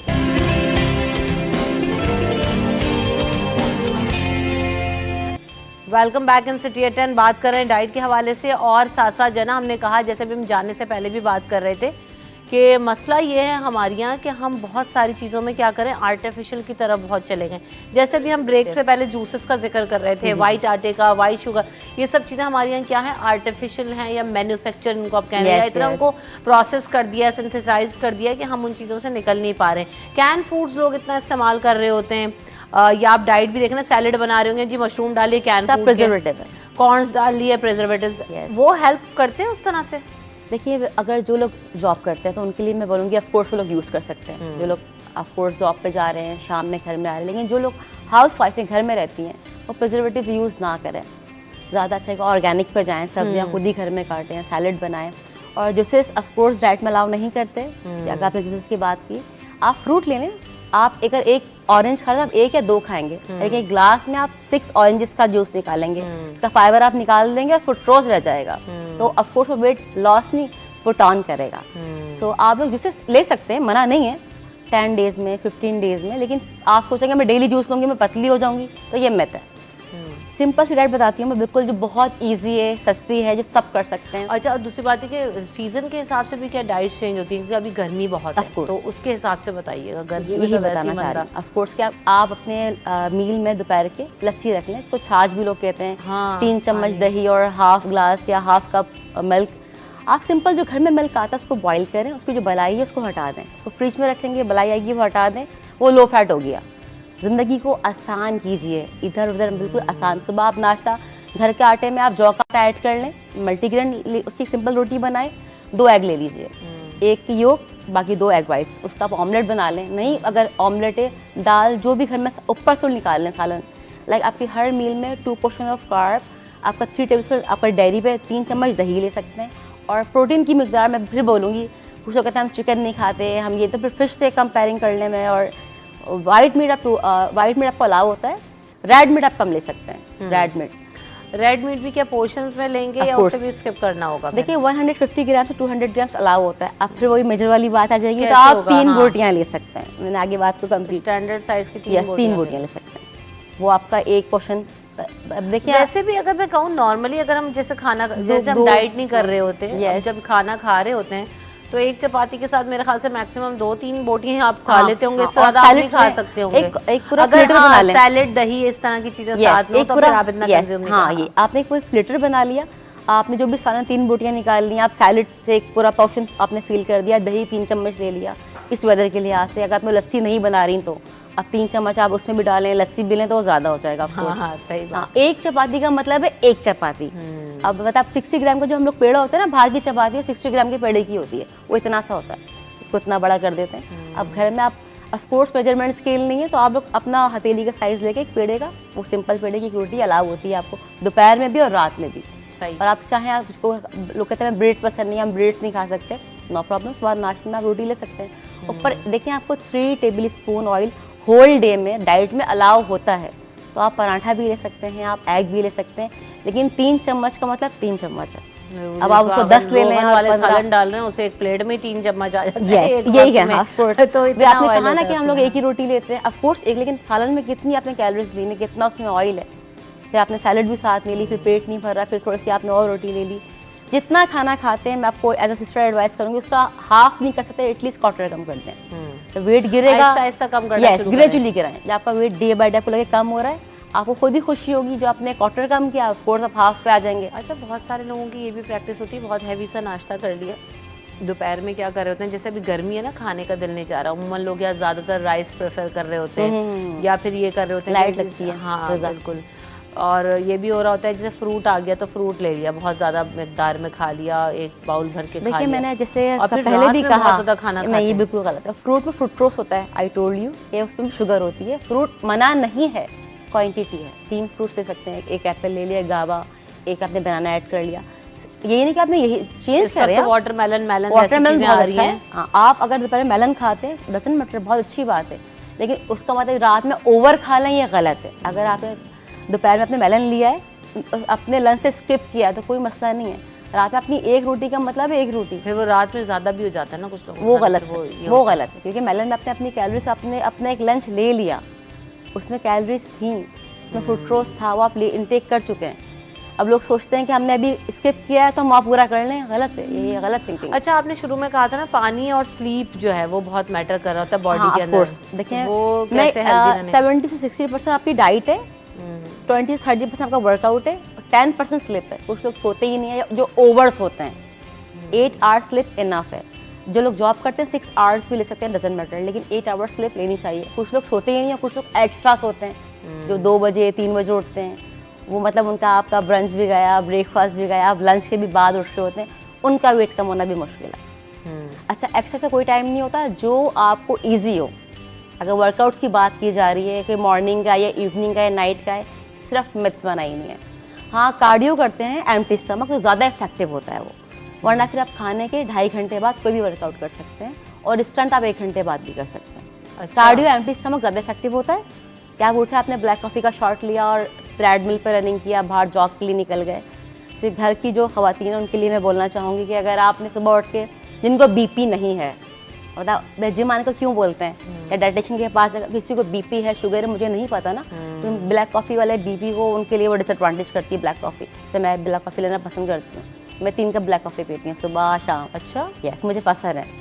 तो वो तो कहते हैं ज़्यादा ब्लैक कॉफ़ी 3 पियो तो वो तो नुकसानदेह है, आपको ख़वातीन ब्लैक के तो और कॉफ़ी भी। फ्री जो होती है 3 कप में जितना कैफीन पाया जाता है, मतलब मैं फिर पूरी मॉडरेशन बताऊंगी तो बहुत लंबा हो जाएगा, तो वो अलाउ होता है। जो लोग C4 यूज़ करते हैं टैबलेट, उसमें 3 कप ब्लैक कॉफ़ी के बराबर कैफीन पाया जाता है। मैं कोई टैबलेट यूज़ नहीं करती, सप्लीमेंट से बिल्कुल भी नहीं हूँ। मैं सुबह ब्लैक कॉफ़ी लेती हूँ प्री वर्कआउट, तो मेरे शाम में वर्कआउट होता है उसमें लेती हूँ, और मुझे ब्लैक कॉफ़ी वैसे भी पसंद है, मैं शाम में चाय की जगह लेना पसंद करती हूँ। लेकिन सब ना लें, मैंने अपनी डाइट बताई है।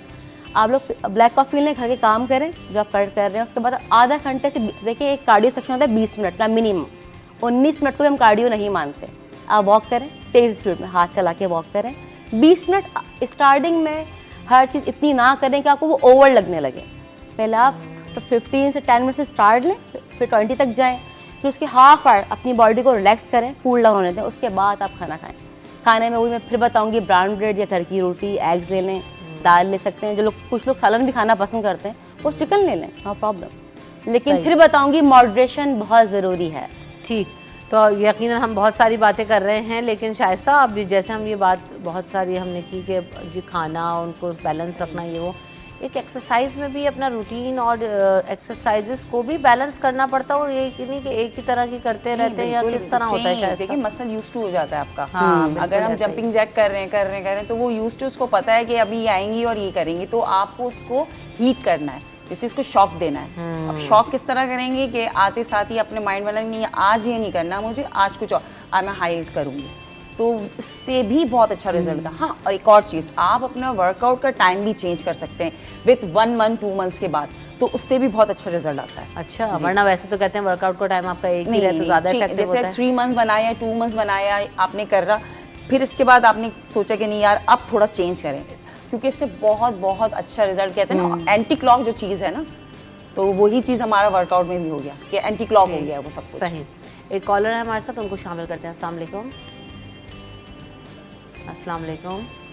जी जैसे आप कहती हैं बेटा, मैं बिल्कुल ठीक हूँ, आप बताइए आप बहुत कौन? दिनों के बाद आपको देखा, बहुत खुशी, बहुत बहुत मुबारक हो, आप आएंगे दोबारा थैंक यू हमें सो अपने मच। चैनल पे नजर। मैं ये पूछना चाह रही हूँ अपने बारे में, जब मैं सुबह उठती हूँ ना, मेरे कमर में बहुत दर्द होता है और टांगों में। हालांकि मैं वॉक तो नहीं करती, मैं घर के अंदर हाउस वाइफ हूँ, मैं घर में काम करती हूँ, लेकिन इसका क्या रीजन है? फिर और मतलब सुबह उठती क्यों होता है? फिर इसको हम रूटीन से अपने रहते हैं, जो सब कुछ हो जाता है, फिर सुबह होती है। अच्छा, कॉल पे साथ ही रहेगा, क्योंकि कुछ सवाल पूछना चाहें तो पूछ सकते हैं आप, क्या कोई रीज़न पूछना है या कोई और चीज़ आपने? आप मुझे बताएं, मैं आपकी ऑनलाइन सुनती हूँ फिर, ठीक है? जी ओके, सर, अल्लाह हाफिज़। रेकमेंड करेंगे पाँवों में और उनकी कमर में तकलीफ रहती है, करें एक्सरसाइज करें। हाउस वाइफ हूँ मैं, लेकिन जो है ना वो ये कंप्लेन है कि उठते के साथ होता है। मोबिलिटी करें, मोबिलिटी कीजिए। पहले मोबिलिटी पता होगा, मैं बता देती हूँ अगर बताएं आप जरूर बताएं। कहाँ दर्द है, नी में एंड लंबर स्पाइन। जो है बैक पेन है उनको पेन है। और पाँवों में पूरा दर्द है। अच्छा, वो बैठे में this mobility for your knees, सही है, फ्लेक्जन, एक्सटेंशन, सही है। ये ऑफ कोर्स वर्कआउट्स तो ये बता देंगी। हाँ, नहीं, लेकिन mobility, जो आप हाँ। recommend कर सकते हैं और वो आप भी जो कमर के लिए हम लोग कोबरा करवाते हैं, काउ एंड कैट करवाते हैं, सही है। फॉरवर्ड बैंडिंग होती है लंबर Wall स्पाइन के stitching लिए है आपकी best। हाँ, वो घर Wall में stitching दिस इज बहुत हाउसवाइफ, हाँ, नहीं वॉल, कोई भी वॉल ले लें। हाँ, वॉल ले लें, बहुत wall। अच्छी सी है उसमें। ये आपका बेसिकली होता है जिसके ऑपरेशंस की प्रॉब्लम्स हो जाती हैं, बैक प्रॉब्लम हो जाती हैं, तो उस बहुत रिलीफ क्या मिलेगा। करें उसमें? एक आप कोई भी वॉल है, आपको स्ट्रेचिंग में आपको करके दिखा दूंगी। हाँ, तो अब वो- आप आ जाएं फ्लोर पर, आपका जो है ना फ्लोर मन तो पहले हम इनका ही अच्छा जी, इनका ब्रेक ले ही लेंगे हाँ, ना इनका ही ब्रेक case के बाद, ताकि आप भी पोजीशन जाए और आपको प्रॉब्लम ना हो। लेकिन ये है कि हाँ चलना फिरना, लेकिन सोते उठते साथ ना बहुत सारी दफ़ा ये भी होता है सर, करवट लेके भी उठे ना, से इनके जो प्रॉब्लम है, यूजुअली लोग ऐसे डायरेक्टली मूवमेंट से उठते हैं। सुन्नत भी है, आप राइट करवट लें, मेरे को आप कोई भी करवट लें, लेकिन आप करवट से उठें, सही है। और अपनी लाइफ में वॉक क्लास में रखें। सिर्फ वॉक का कोई डिसएडवांटेज नहीं है। कोई प्रेग्नेंट वुमेन हो, कोई भी मसला हो, कोई जिनको एथराइटिक्स होते हैं कि जिनकी हड्डियों का बुरादा बनता है, उनको मना होता है ज़्यादा चलना, उनके लिए भी वॉक मना नहीं है, कम है। हाँ, बाकी वॉक का कोई डिसएडवांटेज नहीं है, वो करें डे बाय डे। और योगा करें, नेट पे आजकल बिगनर योगा बहुत सारे हैं, अब तो बहुत सारे तक आप यूट्यूब ऑन करें और आपको भाई सारी जिम ट्रेनर exercise- सारे यूट्यूब सेशंस दे रहे हैं और उनकी Yes, वीडियोस हैं मैं खुद आपके online पास। सारे classes कोर्स देती ही हूँ। वहीं से कर रहे हैं, Yes, ऑनलाइन कर रहे हैं yes। सारे कोर्स, क्योंकि ज़्यादा तब तो यूट्यूब हो गया, इंस्टाग्राम हो गया। दुनिया भर मोबिलिटी में करें घर बहुत बैठ के लोग से, आपने ये फोर आर्म स्ट्रेच कर लिया, आपने ट्राइसेप स्ट्रेच कर लिया, स्ट्रेचेस कर रहे हैं घर में, आप बैठ के कर सकते हैं, ना खड़े हों। जैसे कुछ लोग एजर होते हैं, कोई प्रॉब्लम है, किसी की कमर लंबर स्पाइन का मसला है, किसी के हिप बॉल चेंज है, किसी के नी रिप्लेसमेंट हुआ है, तो वो बैठ के भी कर सकते हैं। लेकिन एक्टिव तो खुद से होना है ना आपको। स्पाइनल ग्रोथ शुड बी, लोग बैठते ही ऐसे हंच बैक बन के। अपना पोस्चर कम से कम सीधा रखें। अच्छा, ये लड़कियों में भी, ये जो कह रही है बच्चों ना, में भी है। ना ये ये आदत। जो नी का इशू कह रही हैं, तो उनको कहेंगे अपना टेस्ट भी जरूर यस, करवाएं। डॉक्टर को कौन सा टेस्ट करवाएं? ये आप जनरल फिजिशियन को लाजमी पहले दिखाएं। अब ये नहीं पता ना कि कितना कैल्शियम किस- की हाँ, डेफिनेशन कम हो रही है आपकी किस नौयत ये का वजह- और प्रॉब्लम दूसरी जगह जैसे वो बता रही कैल्शियम डेफिशिएंसी मे बी से। Yes. उन्होंने किसी एंगल से उठी ऐसी होगी कि हाँ। उनके बैक में जर्क आ गया हो, ये भी वजह हो सकती यस, है। या फिर कैल्शियम की कमी भी हो सकती है। लेकिन पहले डॉक्टर को दिखाएं। मैं हमेशा बोलती हूँ, जो लोग मेरे पास आते हैं कि डॉक्टर होता है, डाइटिशियन और ट्रेनर है। हमारे यहाँ पर कहते हैं एक ही ट्रेनर है, वही डाइटिशियन है, वही डॉक्टर है। ऐसा नहीं होता। सबकी जब डिग्री किसी एक के पास चले जाएंगे तो कहेंगे बस यही मसले का हल करा के भेज यस, दे। नहीं तो हम वो- करवा सकते हैं। मेरे पास जो आती हैं, किसी को सर्वाइकल का मसला है, किसी को स्पैज़म है, किसी का लंबर स्पाइन में मसला है, L4 L5 के लिए भी ऑफ कोर्स में बताते हैं डॉक्टर ने ये दिया है, लेकिन लोग चाहते हैं कि डॉक्टर को दिखाना ना पड़े। ये गलत बात। इसी तरह से आपके साथ भी होता है कि एक्सरसाइजेस बहुत सारे लोग कर रहे होते हैं, लेकिन ट्रेनर के पास ना जाए और फिर कहेंगे जी वजन कम नहीं हो रहा। 40 डेज चैलेंज भी ले लिया, कम नहीं हुए। खाया प्रॉपर होगा इंटरनेट ना, से, बड़ा तो वो ये भी- मानने वाली बात नहीं। 4 डेज में वेट ना गिरे, ऐसा हो नहीं सकता। ये प्रॉपर कहते हैं डाइट जी के साथ। इतना कर लिया शाइस्ता और कुछ भी हासिल। मैंने बहुत लोग देखे हैं और बहुत लोग ऐसे भी देखे जिनमें बहुत ड्रास्टिक चेंज नजर आया। Few of my friends have done it, तो उन्होंने बहुत उसको रिलीजियसली फॉलो किया है, तो वो बिल्कुल ट्रांसफॉर्म हुआ। एक चीज़ तो सबसे पहले यही बात मैं हमारे क्लाइंट भी करते हैं, अल्लाह पाक ने हर किसी को एक जैसा नहीं बनाया। ऑफ कोर्स ये सबसे पहले माइंड में बॉडी के रखना 3 टाइप्स होते हैं। क्योंकि देखिए मैं जितनी जल्दी अपना वेट यूज़ कर सकती हूँ, दूसरा नहीं कर सकता। और जो फर्स्ट टाइम स्टार्ट करता है तो उसका बहुत जल्दी रिजल्ट आता है। तो कहने का मतलब है किसी को अपने साथ कंपेयर नहीं करें, क्योंकि हमारे साथ बहुत आती कंप्लेन, यार ये मेरे साथ ही ज्वाइन किया था लेकिन इसका कम हो, वही डाइट ले रही है, लेकिन अल्लाह ने आपको एक जैसा नहीं बनाया। हो सकता है आपके जो भी आपकी बॉडी का काम जो कर रही है वो उसका काम नहीं कर रही है, जो उसके काम कर रही है वो नहीं कर रही, लेकिन माइंड ये नहीं, क्योंकि ये थोड़ा क्लाइंट को समझाना भी पड़ता है। बहुत ज़रूरी है। कॉलर है हमारे साथ, उनको शामिल करते हैं। अस्सलाम वालेकुम। हेलो वालेकुम, बेटा कैसी हैं आप? मैं ठीक हूँ। कौन बात कर रहे हैं? मैं मिसेस खालिद बात कर रही हूँ बेटा, कराची से। जी मिसेस खालिद, पूछिए क्या देखिए, अभी ये आपकी जो आई हुई है, आपने जिनको बुलाया है फिटनेस की, तो ये अभी कह रही थी कि है ना ज्यादा पैदल नहीं चलना चाहिए। तो लेकिन ये तो कहते हैं मुझे अर्थराइटिस है, तो वो कहते हैं कि आप ज्यादा वॉक करें, ज्यादा एक्सरसाइज करें। तो बाबू ये तो कह रही है वॉक ज्यादा नहीं करनी चाहिए एक्सरसाइज, लेकिन वो तो कहते हैं वॉक करें और आप एक्सरसाइज भी करें। तो इनसे क्या मुझे ऐसी Complete करना एक्सरसाइज बताते बताएं कि मैं उसको अपने लिए वो कर सकूँ, अपनी जिंदगी। क्योंकि अफेयर तो हर कोई नहीं करा सकता ना, इतना एक्सपेंसिव है। तो मुझे एक्सरसाइज ऐसी ये 2-3 बता दें ताकि मैं कर सकूँ। सही। मिसेस खालिद जो है ना आर्थराइटिस पेशेंट है, वो कह एक्सरसाइज रही का है जो कि मुझे ड्यूरेशन है कहा ना है कि 45 मिनट्स होता है, सबको अलाउ होता है। सभी मैंने कहा कि ओवर वॉक अभी 2 घंटे वॉक कर लें तो ऑफ कोर्स उनके लिए डिसएडवांटेज करेगी। जो एथलेटिक्स अगर ये 20 मिनट्स करती है, कार्डियो सेक्शन 20 मिनट्स का ही होता है मिनिमम, मैक्सिमम आप 30 या हाईली आप 1 घंटा भी कर लें। पर मैं इनसे बोलूँगी एथलेटिक्स है तो अपनी वॉक को टाइमली 20 मिनट्स पर डाल दें। मतलब 20 सुबह कर लिया 20, तो वो ज़्यादा डिसएडवांटेज नहीं करेगी। आप एक रिकवरी का मसल्स को टाइम दिया ना, 20 मिनट्स वॉक कर ली इन्होंने। सही, और सही। एक सेक्शन 45 मिनट्स का होता है। कोई हम लोग बूट कैंप्स करवाते हैं, हम कुछ भी करें, सिर्फ स्ट्रेंथ का टाइम नहीं होता, स्ट्रेंथ आपका रैप्स पे होती है। आप जितनी इजीली निकालें, जितना स्लो, उसका कोई टाइम नहीं है। या पर एरोबिक्स है, जुम्बा है, कार्डियो है, उसका एक टाइम 45 मिनट्स होता है। 15 मिनट हम लोग कूल डाउन करवाते हैं। तो अब इनको अगर वॉक करनी है बहुत अच्छा है, लेकिन मैंने कहा ओवर वॉक की बात की थी। मैंने कहा कोई 2 घंटे वॉक कर ले। तो जैसे मैं जब आज से 5 साल पहले मुझे बहुत क्रेज़ था, मैं 90+ थी, तो मैं कम से कम भी 2 घंटे ट्रेडमिल करती थी और 1 घंटा इलेप्टिकल, और मेरी क्लासेस अलग थी और मैं ट्रेनर ही थी। तो मुझे डॉक्टर ने कहा बेटा आपको मरना है वैसे ही मर जाएं, आप क्यों अपने आप को अजियत दे के बेड पे आना चाह रही हैं। तो मैं खैर मैंने अपना 1 महीने में 15 किलो वेट भी कम किया था, लेकिन वो गलत था, वो गलत था। शॉर्ट तो हर चीज ये गलत भी है। होता है। हाँ, एकदम Short से तो हर वजन चीज कम गलत कर है। लेते हैं, फिर एकदम से जो है ना वो दोबारा से वही Yes. नजर आने तो जितना कहते हैं स्लो लोग लेके चलेंगे ना, gradually. देखिए वही आपकी बात मैं कहूंगी कि जैसे ये कह रही है नॉर्मल खाने से भी वेट कम कर Yes. सकते हैं। सुबह सबसे अच्छी बात है कि आप आधी रोटी ले सकते हैं। मॉर्निंग जो कहते हैं ना, नाश्ता बहुत अच्छा होना चाहिए हमारा। फिर वो आपको खाना खा रहे हैं, इतनी अगर प्लेट है ना तो उसमें छोटे छोटे पोर्शन रखें। आप 4 से 3 घंटे, 4-5 घंटे पोर्शन कंट्रोल करें और जल्दी जल्दी खाएं जब भूख लगे। अब होता है कि हमारे घर मतलब एक पाकिस्तानी का ही कहूंगी कि कॉन्सेप्ट ये बना हुआ है, चलो दोपहर हो गई है 2 बजे खाना खा लो। नहीं, जब भूख लगे तब आपको खाना Yes. है। सबसे बड़ी गलती आप यहाँ पे और करते ना हैं। लगे तो उसको स्किप कर लें। आपने कहा ना वाटरमेलन ले लिया, आपने लस्सी ले ली। खाना खाना हम पे फर्ज नहीं है 3 टाइम्स होने में, तो आप जीने लोग के लिए 6 टाइम भी खाना खाओ। चाहिए। हाँ। खाने के लिए और जी फिर रहे हैं रमजान में भाई। पकोड़े, रोजे फर्ज लोगों ने पकोड़े फर्ज भी कर लिए अपने बिल्कुल, ऊपर। बिल्कुल। शरबत और पकोड़े खुद फर्ज किए हैं आप लोगों ने। अब आपको रमजान में मैंने अपने जो मेंबर्स थे उनको गुड़ का शरबत कहा था, और नेचुरल ड्रिंक है वो, आप बहुत अच्छा भी होता है और हेल्दी भी होता है। हेल्दी बिल्कुल ऐसे रूह अफ़ज़ा और सिर्फ ना ये कि आप टैंग यूज वही करें। वाले वो फर्ज है ना उसके साथ, सहरी के साथ पहले रोजे, चांद रात पे चलिए, कभी ले grocery लें, का कभी कभी ले लें, कोई हाँ। मसला नहीं है, Once a लेकिन week ले आदत लें। ना बनाए उससे। बिल्कुल Yes, ऐसा ही है। yes. ब्रेक ले लेते हैं, ब्रेक के बाद वापस आएंगे तो कुछ लाइव एक्सरसाइजेस भी देखेंगे, आपके लिए टिप्स भी होंगी, आप कॉल भी कर सकेंगे आप इस पे।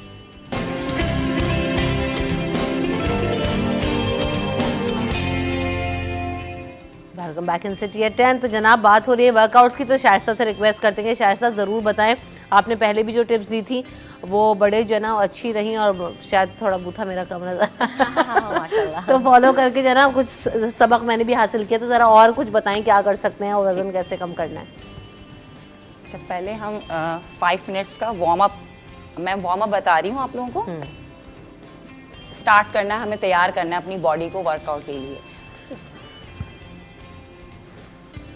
अच्छा, अब हमारे पास टाइम शॉर्ट है तो मैं आपको 1 से 2 स्टेप करके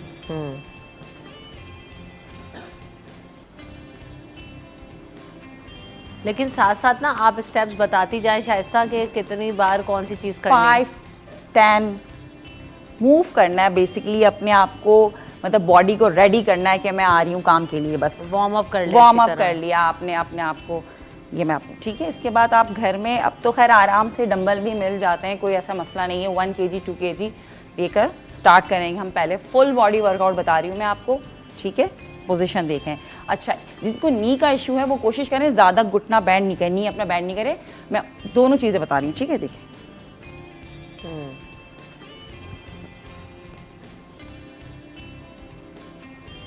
सही। और इसमें भी पेन हो रहा है, इनफ, ठीक है। इसके आप 3 सेट बना ले, 30, 20, 10 टाइम्स, जितनी भी आप कर सकते हैं आराम से, ठीक है। इसके बाद आपका आ गया लेग ओपन। इसमें भी आपने नी जितना कम बैंड कर सकते हैं, कोई इशू नहीं है।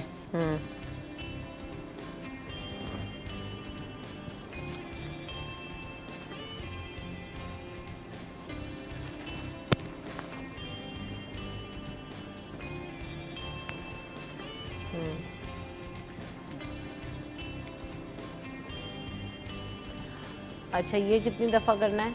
20, 30। ये किस चीज़ को हेल्प करेगा? ये आपके आर्म्स को कंट्रोल करेगा। ठीक है।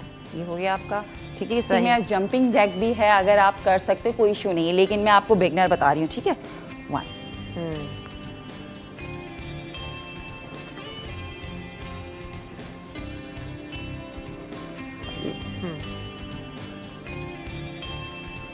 अच्छा, वेट्स ऐड करने से क्या होता है? इंटेंसिटी बढ़ जाती है? जी बिल्कुल।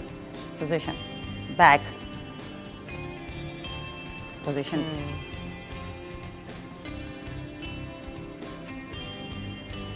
कोई सामान हम नीचे से ऊपर उठा रहे हैं, अपनी बैक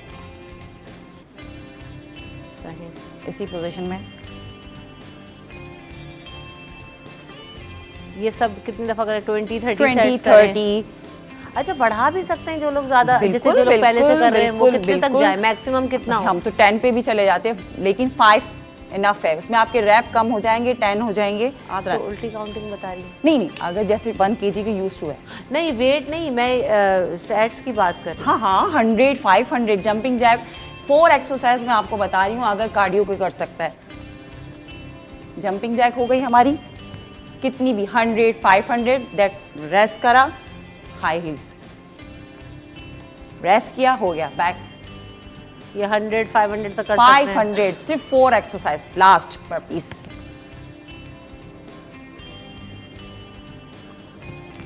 ठीक। रेस्ट, इस तरह के आपने सेट बढ़ाती जाए। 4 एक्सरसाइज अगर आपने 40-50 मिनट्स बना लिया, बहुत अच्छा वर्कआउट। ज़रूरत ही नहीं इन सब चीज़ों की। मैंने आपको बताया ना, जंपिंग हो गया, हाई हीज हो गए, बैक हीज हो गई आपकी, और बर्पीज 4 आप बना लें। बर्पीज थोड़ा सा कम कर लें, 30, 20 कर लें, लेकिन फुल एनर्जी वर्कआउट आपका। सही।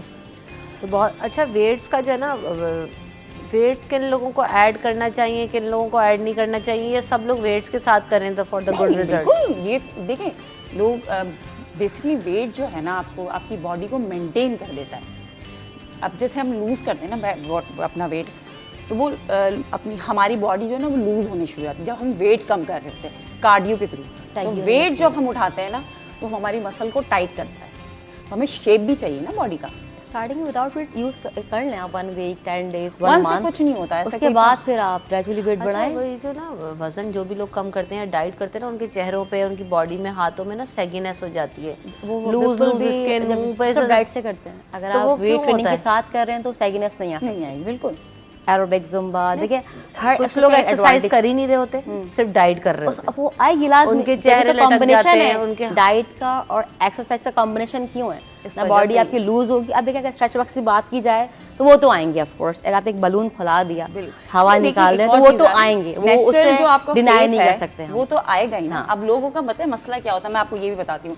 लोगों को आदत होती है बल्कि देखने में, लेकिन ज़ैबन नेचुरल में वो ऐसा नहीं है। अगर हम मिसाल इस चीज़ की देते हैं कि अगर शादी से पहले मैं अपने आप को देखूँ तो मैं चेंज हूँ, मगर मैं शादी के बाद अपना, तो ज़ैबन हम उस चीज़ पर वापस आ रहे हैं, तो लोग हमें एक्सेप्ट नहीं कर रहे होते बेसिकली कि यार ये तो बिल्कुल कैसी हो गई। नहीं, ऐसा नहीं है, हम अपने पुराने फेस पे चले गए। ये भी थोड़ा सी प्रॉब्लम होती हैं। जब कैलोरी डेफिसिट पे होते हैं ना आप, तो आपकी होल बॉडी वेट कम होता है। जैसे लोग आते हैं ना, जी, ये बड़ा जिम में बिल्कुल। कि सिर्फ पेट कम कर दें, सही। सिर्फ पेट कम नहीं हो सकता। सिलेक्टिव सबसे फैट hard रिडक्शन मसल नहीं है होती। You abs। Have mind, body haven't mind. आप कम खाएंगे, बॉडी हर जगह का फैट गिराएगी, चाहे वो फेस हो या आपका बॉडी का कोई भी पार्ट हो ना। लेकिन ये बात शाइस्ता की सही है कि जो आपका टमी फैट होता है, वो बहुत मुश्किल से देर में जाता है। सबसे एंड में जाता है। बहुत ही जो है ना, वो और लोग कहते हैं मुश्किल। आते ही सिर्फ ये कम हो जाए, लेकिन देखिए, ऐसा नहीं हो इसकी सकता। भी डाइट, आप वही Of बात है ना, course। बहुत चीज़ें छोड़नी पड़ती हैं। Yes। काफ आपका, ये कहते हैं ना, स्टोर है। अब वही बात आ गई कि डाइट ऐसी लें जिसमें ये भी आपकी हेल्प कर रहा हो। अच्छा, मैंने बहुत सारे ना इंटरनेट पे भी देखा है कि जो जिस तरह यूट्यूब वगैरह की अभी हम बात करते हैं, उसमें आता है पेट कम करने की एक्सरसाइज।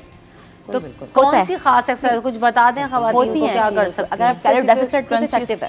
क्रंचेस नॉर्मल सी एक्सरसाइज है, वो कर सकते हैं। लेकिन देखिए, एब्स वर्कआउट जो होते हैं ना, जब तक आपका मसल से आप Calorie कांटेक्ट deficit नहीं ना हो, करेंगे yes। ना, तब तक हम चाहे, अभी भी मैं आपको जितनी एक्सरसाइज बता रही हूँ, जब तक आपने मसल से कांटेक्ट नहीं किया कि यार मैं आपका Muscles mind वर्कआउट कर रही connection हूँ, होती है। तो उससे पता चलेगा, तो वो वर्क करेगा। होता है क्या, बेसिकली जितने भी मेंबर्स, या हम एक नॉर्मल सी बात करें, हम वर्कआउट तो कर रहे होते हैं, लेकिन हमें पता ही नहीं है कि हम किस चीज़ का वर्कआउट कर रहे हैं। छोड़ देते हैं मसल को, अब engage नहीं एब्स का करते। भी मैं आपको बताऊं, 100 क्रंचेस निकाल दी। लेकिन अगर कोई बिल्कुल फोकस करके अपने एब्स से कांटेक्ट करके करे ना कि मैं तुम्हारा वर्कआउट कर रही हूँ, तो उसको 10 भी नहीं निकाल सकता।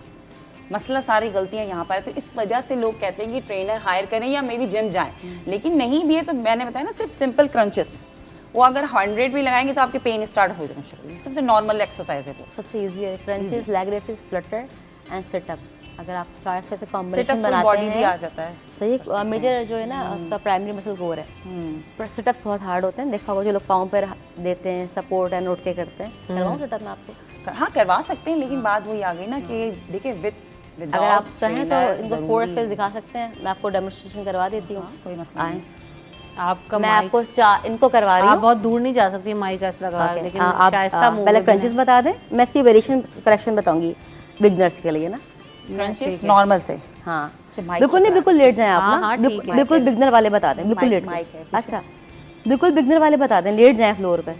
माइक अच्छा सही। देखें, हाँ। ये कोर शुड बी एंगेज, ठीक है। आपको अपने चीन में डिस्टेंस रखना है चेस्ट से, यस। जितना इतने इनकी तो ऑफ कोर्स प्रो मुझे है, तो इससे शाइस्ता कम को है। देख के तो उठा लूंगा। हाँ ये तो माशाल्लाह प्रो है, तो जो वो जो कर लोग पा रही normal है, वो हाँ। इतना नहीं आएंगे, उसको हाफ आ जाए। हाफ क्या? हाँ सही है, वो इतना ऑफ कोर्स, है। यस। लेग रेसेस बता दें 90 से 30, ये फ्लटर है, दिस इज फ्लटर किक्स, सही है। कोर शुड बी एंगेज, फिर कहूंगी इसी तरह रह के yes, करना है इसको। आप पूरा लेट, यही बता, बिगनर लोग पूरा जमीन पे अपना सर भी लगा सकते हैं। लेकिन बेस्ट पोजीशन For क्या है जो beginner. आप इस तरह कर रही हैं, उस तरह Yes. Best position? मैं लेट नहीं सकती ना माइक। नहीं सही है, ठीक है। हाँ वो तो हम समझ Yes, गए। yes. अपनी बैक को रिलैक्स रखना है आपको। यस, अपने सर्वाइकल को भी रिलैक्स रखना है ताकि हाँ, पेन ठीक, ना आए। ठीक। लेग रेसेस 90 से 30 जो लेग करते हैं लेग्स की, वो आपके लोअर एब्स के लिए होती है, प्राइमरी मसल लोअर एब्स। जितना आप ये फ्लटर है, ये आप बाइसाइक्लिंग कर रही हैं, ये आपकी एब्स की एक्सरसाइज आप बहुत सारी बता दी हैं हमने माशाल्लाह।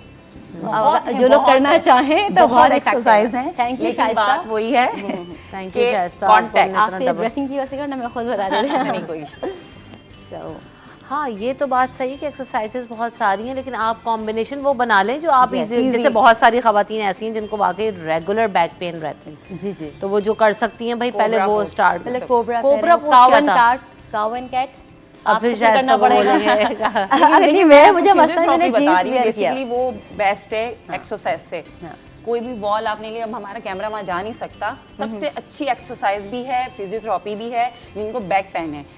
मुझे वॉल बना लो तुम। मैं हाँ। मैं ये आई एम वॉल। हाँ ये वॉल है आपकी, यस ऐसे हाथ रख के बता रही हूँ। रिलैक्स,